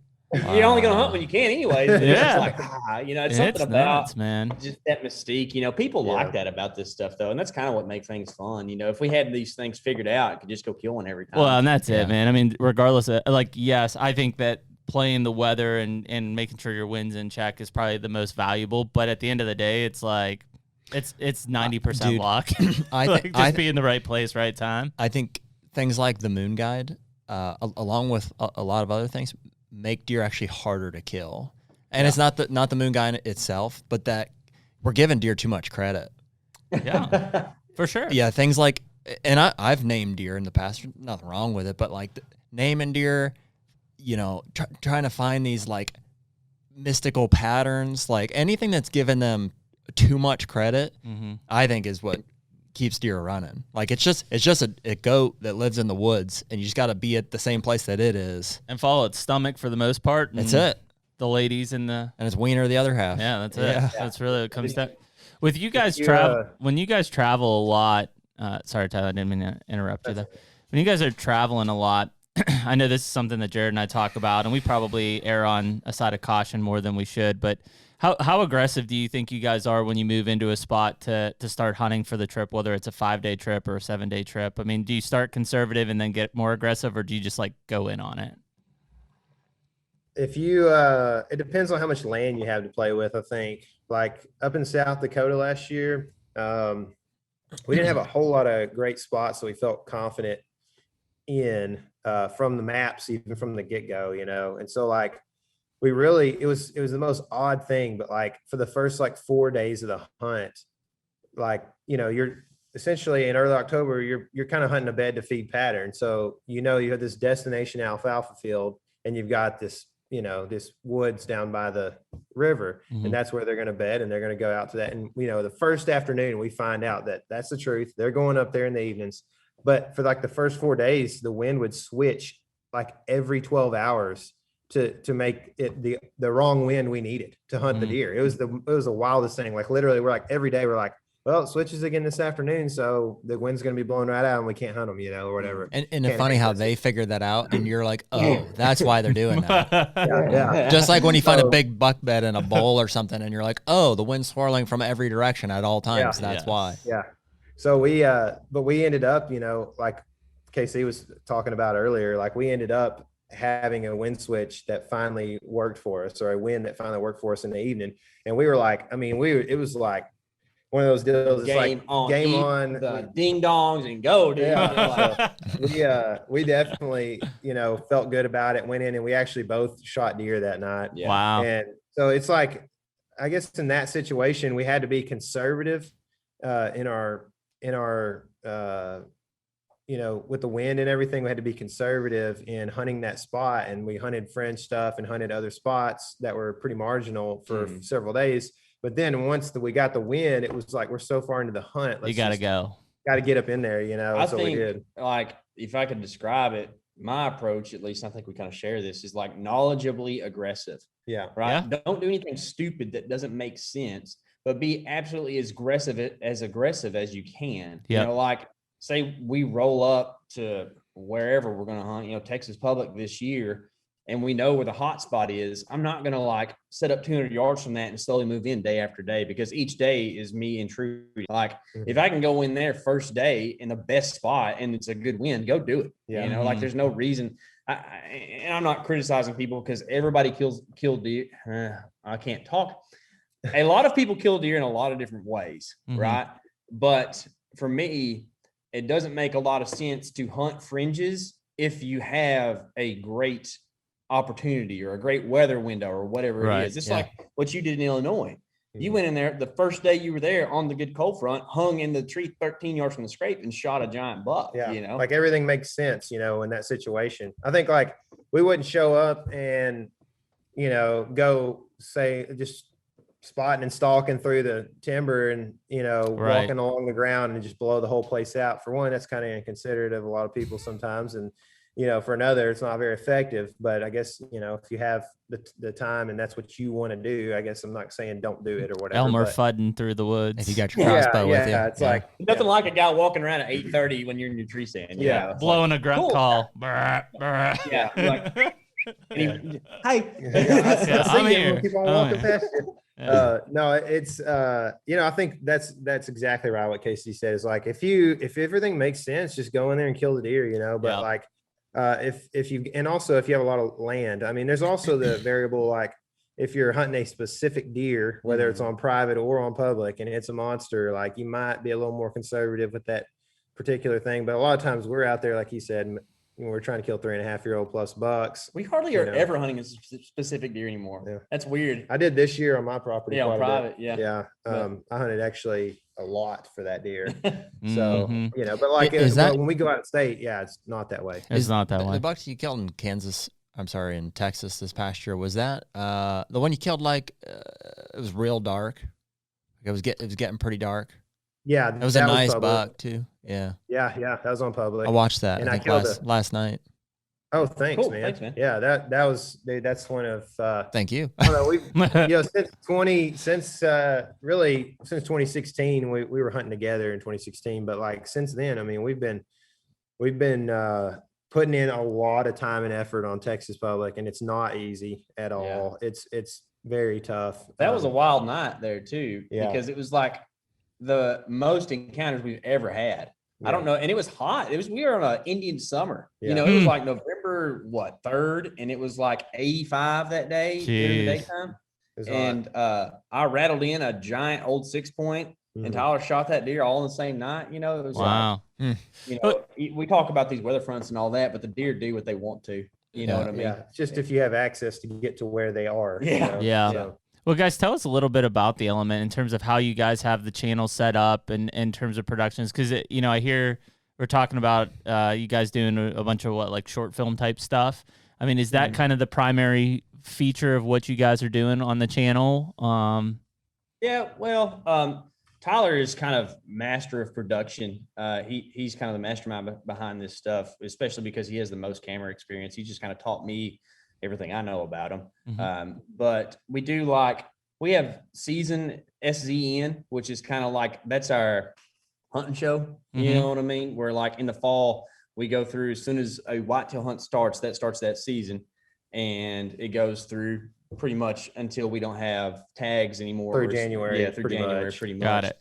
And then the other 6 or 7 months, we're doing, you know, gear reviews, hunt breakdowns, all that kind of stuff. Hog hunting. Yeah, hog hunting for sure. That's another nice thing is Texas, for everything that it has, it's got a lot of pigs on public land where there is public land. So that's kind of the relief, honestly. Like we go through a real tough deer season, a real tough schedule of hunting. And I say tough, sorry guys, we're blessed. It's awesome, right? But like as far as effort put in, a lot of effort. And then we just bust out the shotguns and just go to smash a bunch of hogs. Yeah, man, like making sausage and ground meat, and that's what I do all year, you know, deer and hog meat. So, there you go. Yeah, I like that. So the YouTube Tyler. channel is just like, you know, for the 6 months that is off season, it's a lot of educational type stuff, some gear reviews and stuff like that. Cause I know guys are into that, and that's helpful. It's educational for a lot of guys that are going to spend $300-400, you know, on something. So we try to, you know, the people that are familiar with our podcast, they trust us, I feel like, enough that when we say, you know, this is a product that we like, or this is a product we don't like, it gives them some kind of good opinion. So very cool. We do our best to not be experts, but have experience-based opinions. Yeah, no, that's good. You know what I mean? Difference in that. Like, I mean, shoot, dude, I'm 32. I'm not young, but I'm not old. You know, there's guys who are 50 and 60 who have had more deer seasons than I've, you know, been legal to hunt, you know, so they of course will in some areas have more expertise, but we do a lot of hunting in a lot of different states and a lot of different ways, you know, so that's kind of our approach to stuff is like, hey, this isn't the way to do it, but this is how we do it. What do y'all think about it? Yeah. It's the only way to get better is, you know, put more time in and see more places and more experiences on it. That expert opinion is it's an interesting thing. Like as Jeremy, because we're only 23, 24 podcasts deep, and you know, we try to figure out how to approach this thing in the beginning. And one thing we decided right out of the gate is like, or that we had to acknowledge maybe is like, dude, we're not experts. And if we tried to take that approach, we'd have been out of content a long time 20 ago. podcasts ago. Because I know a lot about maybe 3-4 things, and then everything else, it's like, well, let's just do it and figure it out and talk about it. And that seems to be by far, you know, the best way to run these kind of things. So when I you don't guys want to be an expert at deer hunting, man. Like I know, mean, it did. When you're an expert, you're like, is it fun anymore? Well, I'll give you an example too, and it's a guy that we both like a lot. His name is Jeff Sturgis. I don't know if you're familiar with his YouTube channel. Yeah, we've had him on the show a few times. His approach is very educationally based, and there's been others before him, like, you know, Grant Woods, and there's been several of them that have been, you know, really successful. And I just don't know how they maintain that level of. Yeah, Jeff here's will a sit there. whiteboard, and I'm putting out 7 videos a week about here's everything you need to know about this, like in That's all he's detail. doing. And it's like, holy cow, I don't know that much about anything. I know. Well, and I think from Jeff's standpoint, it is very much experienced opinion versus it is like, this is the way, right? He's going to tell you how he does it's based it. on his opinion. Yeah. You know, it's just like he'll tell you like, yeah, I don't plant summer annuals. Like I don't plant beans because there's beans everywhere from the farmers. We had Jeff on the podcast, and it was fun. It was fun to challenge some of his expertise, and he was really receptive to that. Yeah, he's a nice guy, man. He is. Yeah. He's about as legit as it comes in terms of just a good dude. Yeah. And he's one of the guys too, just from the way he does things from a consulting standpoint, who's probably seen more properties and provided more information for those properties than any other person I know. What's he doing? Like 200 different property properties visits a year. How many people do you say you turned away? Like 5,000? 1,000 last year. 1,000? If it turned away 1,000 landowners, he's like, no, I just can't do it. Time. You know, and so think about seeing 200 different properties to provide input on in a given year. Talk about some pins.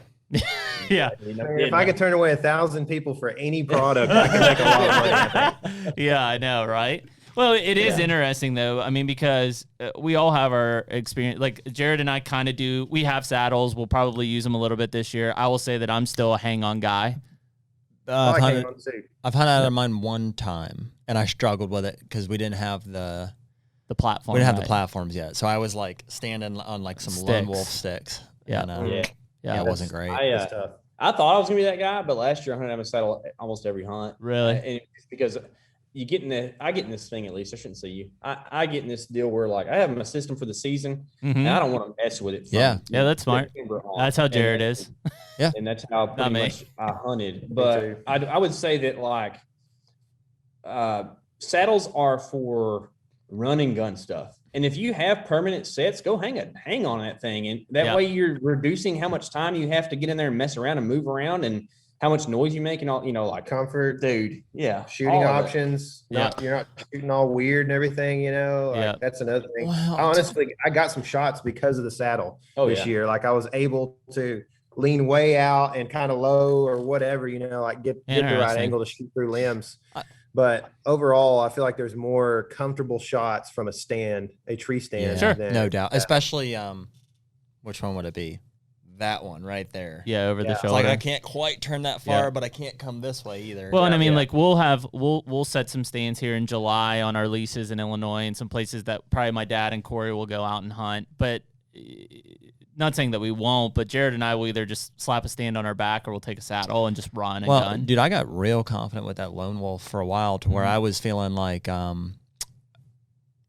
didn't seem like any less work to hang a saddle, because with a hang-on stand, it's just the one strap. Maybe an extra one, and you still have to do all the sticks. But with a saddle, it's like you have to hang the platform, which is essentially a tree stand, and then you have to strap in, and then it's not as comfortable. Yeah, throw a top up. I'm gonna try it, but I'm just not totally sold on it yet. Some of those clear cuts that I was hunting, I couldn't put a hang-on in it. The trees were too small. Oh, there is no tree too small.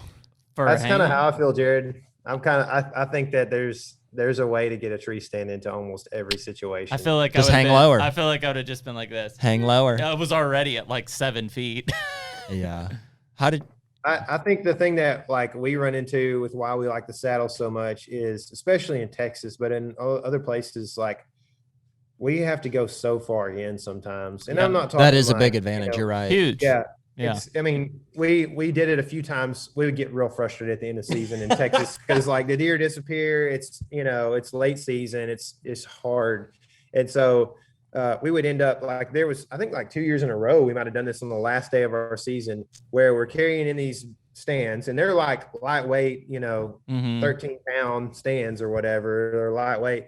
And, all of our gear, camera gear, all this stuff. And we'll walk around and we'll have an idea, like we've got this place we want to go. This is where we can kill. We'll end up walking to it. There's a stand there already. It's been there all year or whatever. Who knows if anybody hunted it, but it's kind of like, well, somebody's been in here chopping limbs and stuff. So we move on and we end up doing like a 3-mile loop. And by the end of it, like our shoulders hurt so bad from just holding all that weight, and everything. Briars catching on the stand. Yeah. And so it just gets to the point where like even K.C. killed it and he killed in Kansas a mile back last year. So like, I mean, that's just when you take away that weight and the cumbersome. That's a great point. That's probably one of the biggest arguments for it. And that's why I won't go to Illinois this year without making sure I've got a good saddle set up. Yeah, we're gonna use hawks this year. That's just what we have. All right. Cool. But yeah, when it, Better watch those I steps. agree. Yeah. I told him the story the other day. What's that? Oh yeah. No more. What were those? What was the Traction sound effect Traction there? sticks. That's gruesome. What was that sound effect you just made? Traction. Yeah. Oh, okay. Yeah. Ugh. Yeah. Well, I mean, it gave you traction. Oh yeah. Held on. Plenty of it. Yeah. Mm, You weren't gonna slip. yeah. Well- It is one of those things. I mean, first of all, camera gear. Do you guys self film at all? Yeah, all the time. most of the time. I mean, we've got a pretty. We've expanded our crew this year, so we hopefully won't have to do as much. Dude, but last year- that's one of those things. Like last year, I self filmed in Kansas, and like by the time I got to the tree stand, I was soaked because I had so much damn gear on me. And then I got up in there, and I'm like, "This is the stupidest thing ever." Like, Tyler, who I- would do Yeah. this? I gotta ask you because I can tell you're agitated already by it. But how bad does it suck taking a cameraman in and you still don't get the shot on film? Yeah, I It's like, dude, your sole job is to shoot the thing with the camera. dude, it's funny that you say that because we did like a hunt breakdown of that hunt that we just released on YouTube, and like not only in the hunt, the actual hunt video, but in the hunt breakdown video, there like people get on there, and that's like the only comment we get. Probably 50% of the comments Yeah. are like, "What was the camera guy doing?" You know? That's It's funny. like, I Take don't know, note, Colton. I tried to give him grace, man, and I wasn't hard on him at all because I'm not Michael Waddell. I'm not, making millions off of this Yeah. thing or whatever, but like at the same time, yeah, and I don't know. I just try to think, man, he's new to it and all this and that, and he's trying. And so I gave him the benefit of the doubt and didn't get mad at him or anything. But it is a little bit frustrating because there was 2 giant deer in there, and pretty much we got a zoomed out version of my deer in the very corner where you can barely see him, and that's Yeah. about all the footage we got. Wait, and I watched some of it. Did he just not communicate with you, Tyler? He didn't know where it was, right? He couldn't see him, I don't think. So the big deer was at like 7 or 8 yards right here at my, like, Wait, right there. he was so close, and he didn't know. I mean, we told him, look, we got to kill deer, Yeah. so let's be very still and try to pick the right moments to move. And I guess somebody with a little less experience doesn't get that quite as much, so he was afraid to move at all times, like when deer were in the Yeah. area. And so he just like never really got that camera moved around and got the deer on it, on the video. And so the deer's at like 8 yards, and essentially what happened, I won't tell the long version, but that deer spooks, because we're silhouetted and everything, and goes, the only place, it's so thick in there, the only place he has to go is right at the deer that I killed. Mhm. And so he runs right at him, freaks the deer out that I killed. And he does this, they basically switch places, but this deer takes off. And my deer comes to 8 yards and is standing there looking back at that deer. And I draw. I'm like, this is easy. It's a done deal. Like 8 yards, he's looking away from me. Yep. Draw. And I'm like, are you on him? And he's like, huh? And I Yeah. said it like 4 times. And the last time I said it loud enough. Yeah, what are you gonna that do? to make sure he could hear me because it was windy. I was like, are you on him? I basically said it like that loud, And when I said that, the deer turned and looked right up at me, and I just, I was like, he's not getting out of here alive. Sorry, but so yeah, it was a bit frustrating because luckily we had both those deer on trail camera, so I could throw a little bit of that footage in there. Sure. It was really cool stuff. So Yeah, I mean that's tough, man. It is the communication thing is tough. The The very first time I took Colton out with me was last year. We went out and smoked 2 does, and I was like, I think we got it, dude. I think we're done. That's a wrap. Let's wrap it up. That's a wrap. I mean, Colton's the man, isn't he? Yeah, yeah. I self film.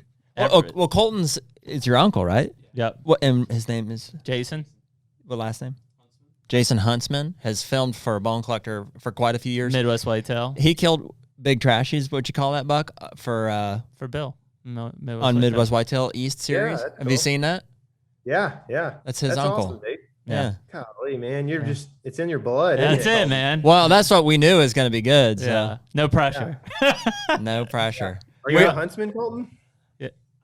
No. You Strauss. can talk into your mic there, Colton, if you want. Gotcha.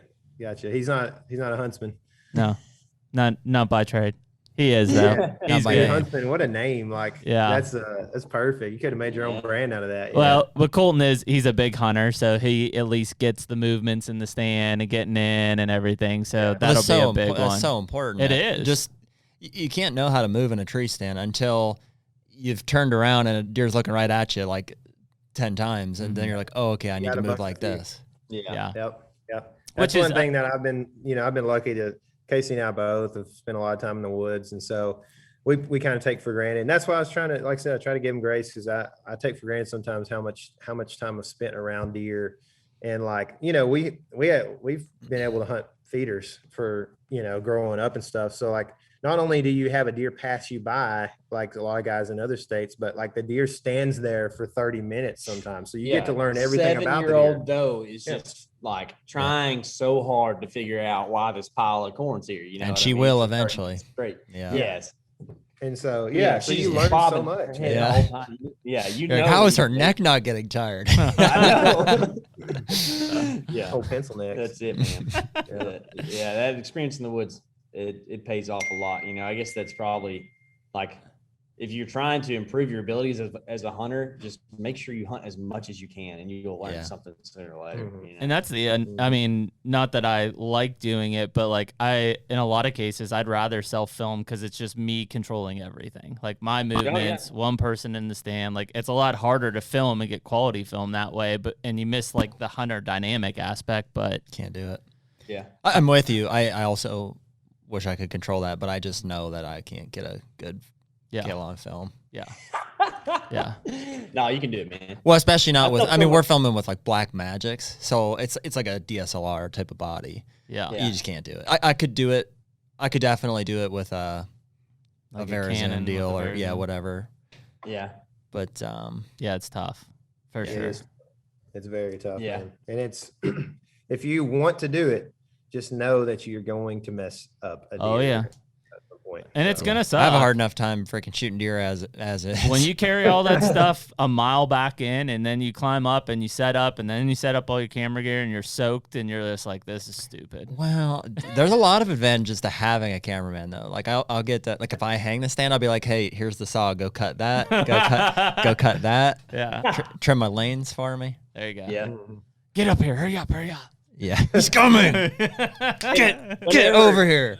It doesn't happen very often, but when Tyler and I get to hunt together in that cameraman hunter situation, we are pretty effective. Yeah. Like, and I'm not saying that like other people that we have along aren't, but like, when you just like y'all understand, like when you got your person you hunt with a lot, like you just know what each other is thinking a lot of times, and you can just, I don't have to tell him to put the first stick how high or whatever, you know what I mean? Like it's just, it's trust thing too. Like it's know he's going to do stuff right. Just out there finishing each other's sandwiches. Like spending That's time not together. eating my frickin' sandwich in the stand. I said you're just out there finishing each other's sandwiches. That's right. That's it.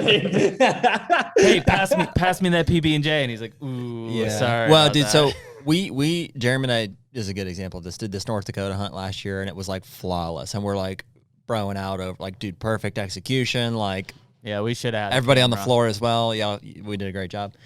So this year we're taking 2 cameramen with us. Mm-hmm. Colton being one. I'm going to do everything in my power, and I think you will too, to try to maintain the dynamic. Mm-hmm. Like I think we're still going to try to hunt together as much as we can, but introduce, hopefully a quality film team. Yeah. So that we can still hunt the same way that we hunted. So like in reality, what I think that will look like is, even though we have 4 guys, Jeremy and I are still going to hunt a deer. Like we're going to go out and try to scout a deer, and like Jeremy will hunt and I will scout. And in North Dakota, you can use in-ears to say, hey, basically you got to go to your left, got to go to your right. You're getting closer.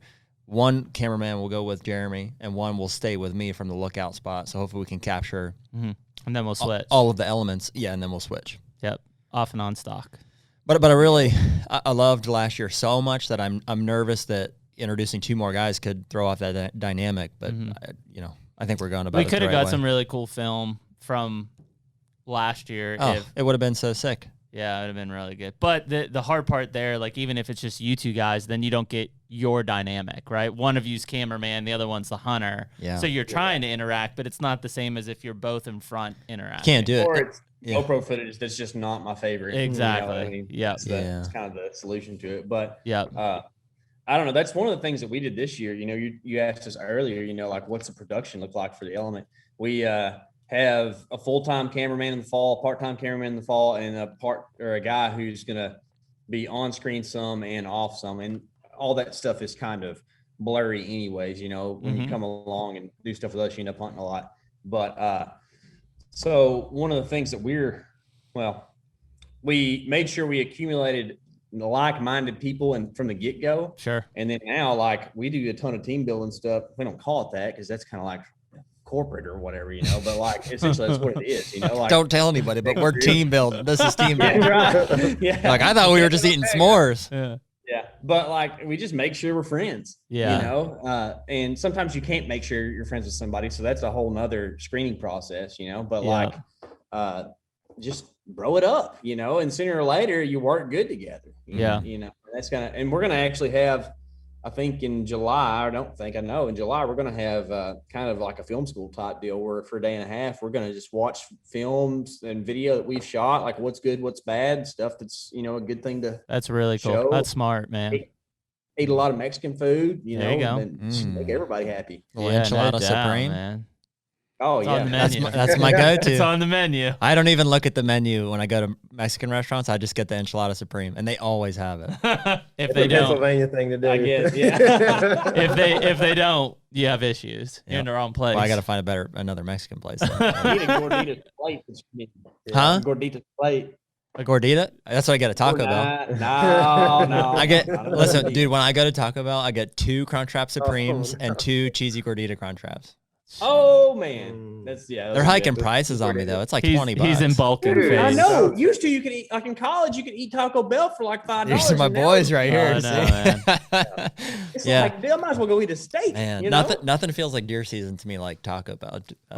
Yeah, Taco Bell. Yeah. That does Well, sound down good. here we eat Whataburger too. Yeah, so we gotta Whataburger. get- Never heard of it. Up there, we. Oh, Wait, no, are you my serious? goodness. Nope. Dude, Yeah, no, Whataburger's yes, I like- am serious. I've never heard of it. I've heard of it. We don't Wow. have them. Is that like Water Yeah. Boy? No, it's like No, Whataburger. not Bobby. Whata. It's what a burger. We all say water burger because we Oh. can't talk, but Whataburger? It's Whataburger. It's a southern thing, kind of like, you know how like Five Guys, I guess, is kind of a California thing, right, or something like that. No, we have that around here. Yeah, Five Guys. We have five guys here. It's just it started out in Corpus Christi. I'll be honest with you too. I think legitimately Five Guys is the best burger I've ever had. Really? Yep. Wow. Yeah. But I've never had Whataburger, so Well, okay. This is a whole political conversation right here. Right? The Whataburger got bought out, and it's not as good as it used to be. Which is completely different than Wahlburger, right? From Wahlberg's. Yeah, I never had one of those. me Yeah, neither. me either. I've seen one in But- Vegas. I like his I like music. Culver's. Y'all have Culver's? Oh, I love Culver's. We ate at Culver's. Yeah, where do we eat there? In the Midwest. Dakotas.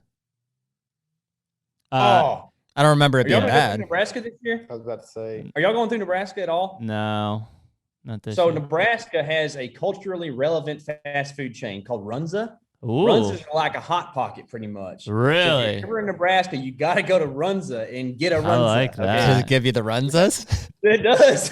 It Yeah. does, but it's worth it. All I need is Casey's breakfast pizza, and I'm sold, man. Oh, it's good stuff. What's the move in Shawnee? Is there a go-to? I don't know. Casey's breakfast pizza. Casey's. Done. Yeah, And we're good. Okay. I don't know. We Sonic. actually on those trips we don't eat out that much. A lot of times we're trying to just Sandwiches. sandwich Sammy's. Yeah. Maybe I'll do pulled pork again. We eat out a lot. We do Sonic and Pizza Slut That's about it. yeah, those two. Yeah, and Casey's. and Casey's. That's about A it. lot of times we try to limit our eating out to just celebrations, but Tyler killed like $6 last year, so we celebrated all year Wow, long. yeah, that's Wow. good. I like that. Yeah, yeah. What's y'all's go-to like dessert move for celebration? Dessert move. Oh my god. don't have a dessert move? Miller High Life. Yeah. Yeah. High Life. High Life is We're the Bible move. Belt down here, so we just eat cookies instead of drink. You know, that's kind of how we do it. But, Wow. Yeah, that's probably our dessert. We don't move. do very much dessert. We do a lot of snacking in the tree stand, just Yeah. Snicker bars and stuff. Mm-hmm. Yeah. yeah. Yeah, I don't know if we do dessert. Well, normally by the time we get We're out, usually passed out. I was gonna say we eat. I'll and have like pass three out. burgers from Sonic, like 2 High Lifes, and I'm out. Yeah. Food You need, coma. I'll give y'all a pro tip here for celebration next year when y'all kill Okay. the Shawnee. All right. So at some place on the way or before you go, get duplex cookies. You know what those are? Yeah. So they're it's like a vanilla side and a chocolate side and cream in the middle. Mm-hmm. And when you leave to go to Shawnee, open them up and let them be open for like 2 days. They'll get a little bit stale, but it just makes them soft. And it's the best thing ever. There we go. Dip them in milk. What you want, huh? Duplex cookies. Okay. We do have that little Amish mart or Mennonite mart. Yep. That seemed like it had a lot Mennonite of Mart. it seemed like it had a lot of potential. Yeah. Was that in Anna? That was a real weird store though. They just sold like incense and No, they had linens. like sandwiches and stuff. Did they? Yeah. I think that was a little further. Like it was a good spot. I don't know how close we're You gonna guys be. know which one I'm talking about? Mennonite Mart. If I told you I knew, then you'd know more. Type it in. Just Google it. Google it. Mennonite Mart. Yeah. If not, We got we're a Mennonite Mart in our franchising it. hometown. We're Yeah, gonna- Mennonite. Yeah, I don't know what There was a lot of places in Anna and stuff though, so I'm sure we'll end up somewhere. for sure. Yeah. Yeah, I don't know where we ate. I bet we could ask we got a super host. Is it a super host for our Airbnb? Oh, I don't know. I think it is. Is it? Yep. What's that mean? Just ask them. It just means they're a super host. Dude, have y'all ever stayed at Airbnb where you just rent the room instead of the house? Yes. That's kind of a weird deal. It is a weird deal. It's kind of like a soup It's- kitchen. Yeah. Yeah, it's a super strange thing. it's a super weird deal. Yeah, this place was Dude, you're a youth pastor. You that ain't weird. I went to youth group. I know what goes on. Yeah. Mhm. Yeah. Some of these Well, retreats. Yeah, behind They, closed doors. staying in the gym of a church is a lot different than staying in someone's guest bedroom that you don't know. Is it though? Is it really that different? Well, and I mean, I know there was options to stay in Anna and stuff, but I was just like, oh yeah, No, dude, you found the perfect let's just spot. look at like an Airbnb, and there Way were better. actually a bunch of them, and Way then better. they were all open in November, which blew my mind. I don't understand like how people haven't booked them up for the ride. Maybe it's the year of the lowered pressure, you know? Yeah, since maybe they- everybody so, man. everybody blew the wad last year. Hopefully, Maybe just everybody knows it's not the good place to hunt. It's right there where y'all. that's it too. Yeah, just let it out. They know y'all are gonna kill them all. Yeah, we got I'm excited few. for that hunt, man. I'm just because we don't hunt the whole season. Well, we do throughout the season, but it's not like we're going from trip to trip to trip. So like by the time we get to Illinois, especially because it's second week in November and nothing, I'm gonna have a lot of energy, and I'll go anywhere to kill a big buck. We've got some deer on camera. I'll right swim now. across those cypress. Yeah, that's ponds. we're thinking about maybe hunting some swamp islands. Yes, Yeah. That'd be cool. I personally am thinking I'm gonna stay out of the big timber, Yeah. and I'm gonna stick more to like little island thickets. Jared's very versed in kayak access to Very. fishing. Or I'm to a skilled spots. craft. Yeah, Yeah, You water- can combine those words, kayak access. yeah, kayak access. kayak access. It's easier. Yeah. It's like Ebonics kind of, but it's a little bit different. Yeah, a We little use bit the format different. down And here in the South. Kayaxis. Yeah. Well, So- fun fact for you. Do you know that OnX .com is not owned by OnX Hunt? It's owned by a group that makes psychedelic drugs like DMT and what's the other one they make? They make a PCP? couple of them. Maybe. maybe. I was fun looking fact. at I feel like OnX y'all are very Maps, versed in this. hyped up on OnX. Yeah. Well, I heard it was on Joe Rogan. It was where I heard that. They're He like, oh, said- this company. Yeah, they were talking about this company and they do a lot of work in like this Really pretty legit like drug research for like PTSD therapies and stuff. interesting. So OnX. How about that? Yeah. Different Yeah. from the actual Shameless OnX. plug. Well, what do you think? Yeah, dude, I'm stoked about it. It was great talking to you guys, and Yeah. we've obviously got a lot of. Where It's can not- everybody find you? Just YouTube right now, or what else you got? Yeah, I mean, we've got a website. It's kind of the hub, theelementwild.com. Okay. But, people don't do that a whole lot. YouTube, The Element, and The Element Podcast, are kind of our main gigs. And then Facebook and Instagram. Do we got any? You got any new films or episodes coming out, or is it mostly breakdown and gear reviews now? Actually, Tyler's got a pretty cool thing up his sleeve. Yeah. Uh, So actually, two of the deer that I shot last year, or two of the bucks that I shot, have not released yet. So we're going to probably release those in the month of September. And one of them is the buck I kind of alluded to earlier that I was hunting at my property for, I don't remember, 20 something days maybe. Wow. That I hunted that deer. And So it's actually a 10-part series. The 10th part will be the full film, which we normally do more just kind of, it's a little more video type than film. Like it's not so cinematic because it's just hard to get shots when you're running so much. But Especially self-filming. Yeah, self-filming and stuff. So, but this is a little more of that film kind of aspect. It's got like a 3-minute intro, like monologue and some cool stuff. Cool. But it's like a 90-minute, film. It's pretty long. Man. And that'll be September?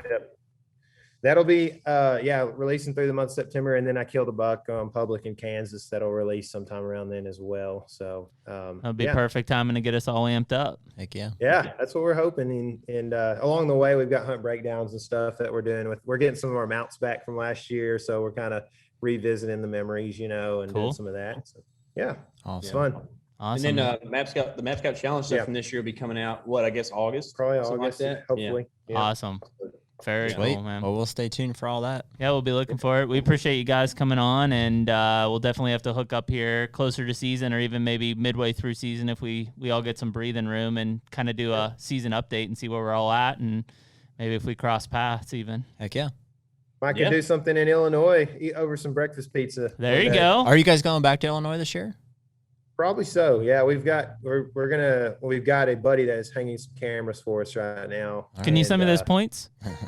Yeah, I can. There's no SD cards in these things. Well, I'll text you. I'll text you when we're heading out. We'll be out there towards the end of July to do our camera deployment, and then we'll be back that second week in November. So I'll text you when we're out there. Yeah, if you guys do need anything when we're out there, We have a hot July, tub. Just we have a hot let us tub. know. So bring your floaties and a 12-packer of High Life. The next HUNTR podcast will be November in a hot tub in Illinois. I was like, hey, This ain't the first time a guy with a man bun asked me to get in the hot tub. How'd the first one work out for you? It didn't get very far. Fair enough. Well, we appreciate it, guys, and looking forward to continuing to watch you guys and how everything kind of develops here this season, and hopefully crossing paths in Illinois and doing more of this stuff together. Yeah, cool, man. Back Thanks. at you, man. Thanks for having us on. Colton, thanks for running the show, bro. All right, boys. We'll talk to you. Later, guys. Cool. See y'all. We'll see you. Who hangs up? I don't know how to hang up. We'll hang it. We'll hang it. All right. Y'all hang up. Later. Cool. There you go. Good group of guys. Yeah, pretty cool. Our style, for sure. That's fun, man. I like just hooking up with. That's why I came across their stuff. I was just researching this Illinois, and I came across these public land challenge, or not. That's wrong one. I'm thinking Public land breakdown. whatever they're doing, the map challenge. Yep. And I was like, man, that's pretty informative. And I watched a little bit more of their stuff and realized they've been around for a while. So Yeah, it's cool. see if we can learn something.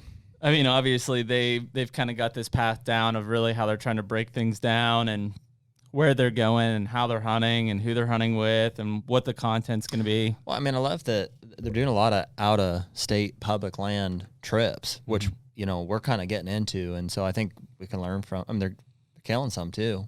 Yeah, apparently. Tyler like a $6 last year. Yeah, that's a lot. So. Yeah, that's good. Very cool. Well, it sounds like they're going to be in Ohio, too, so maybe we hook up with them when they get to Ohio. Mm-hmm. So, very cool. Well, we appreciate everybody listening to this episode of HUNTR Podcast. Did a double duty today. So Is that 2 in a row? No, 2 weeks ago we did 2. Yeah, 2 weeks ago. I like it. It's fun. Just a whole day of it. Whole day of podcastalization. Podcastalization. That's it. So we appreciate everybody listening, and we will see you next time. Later. Take me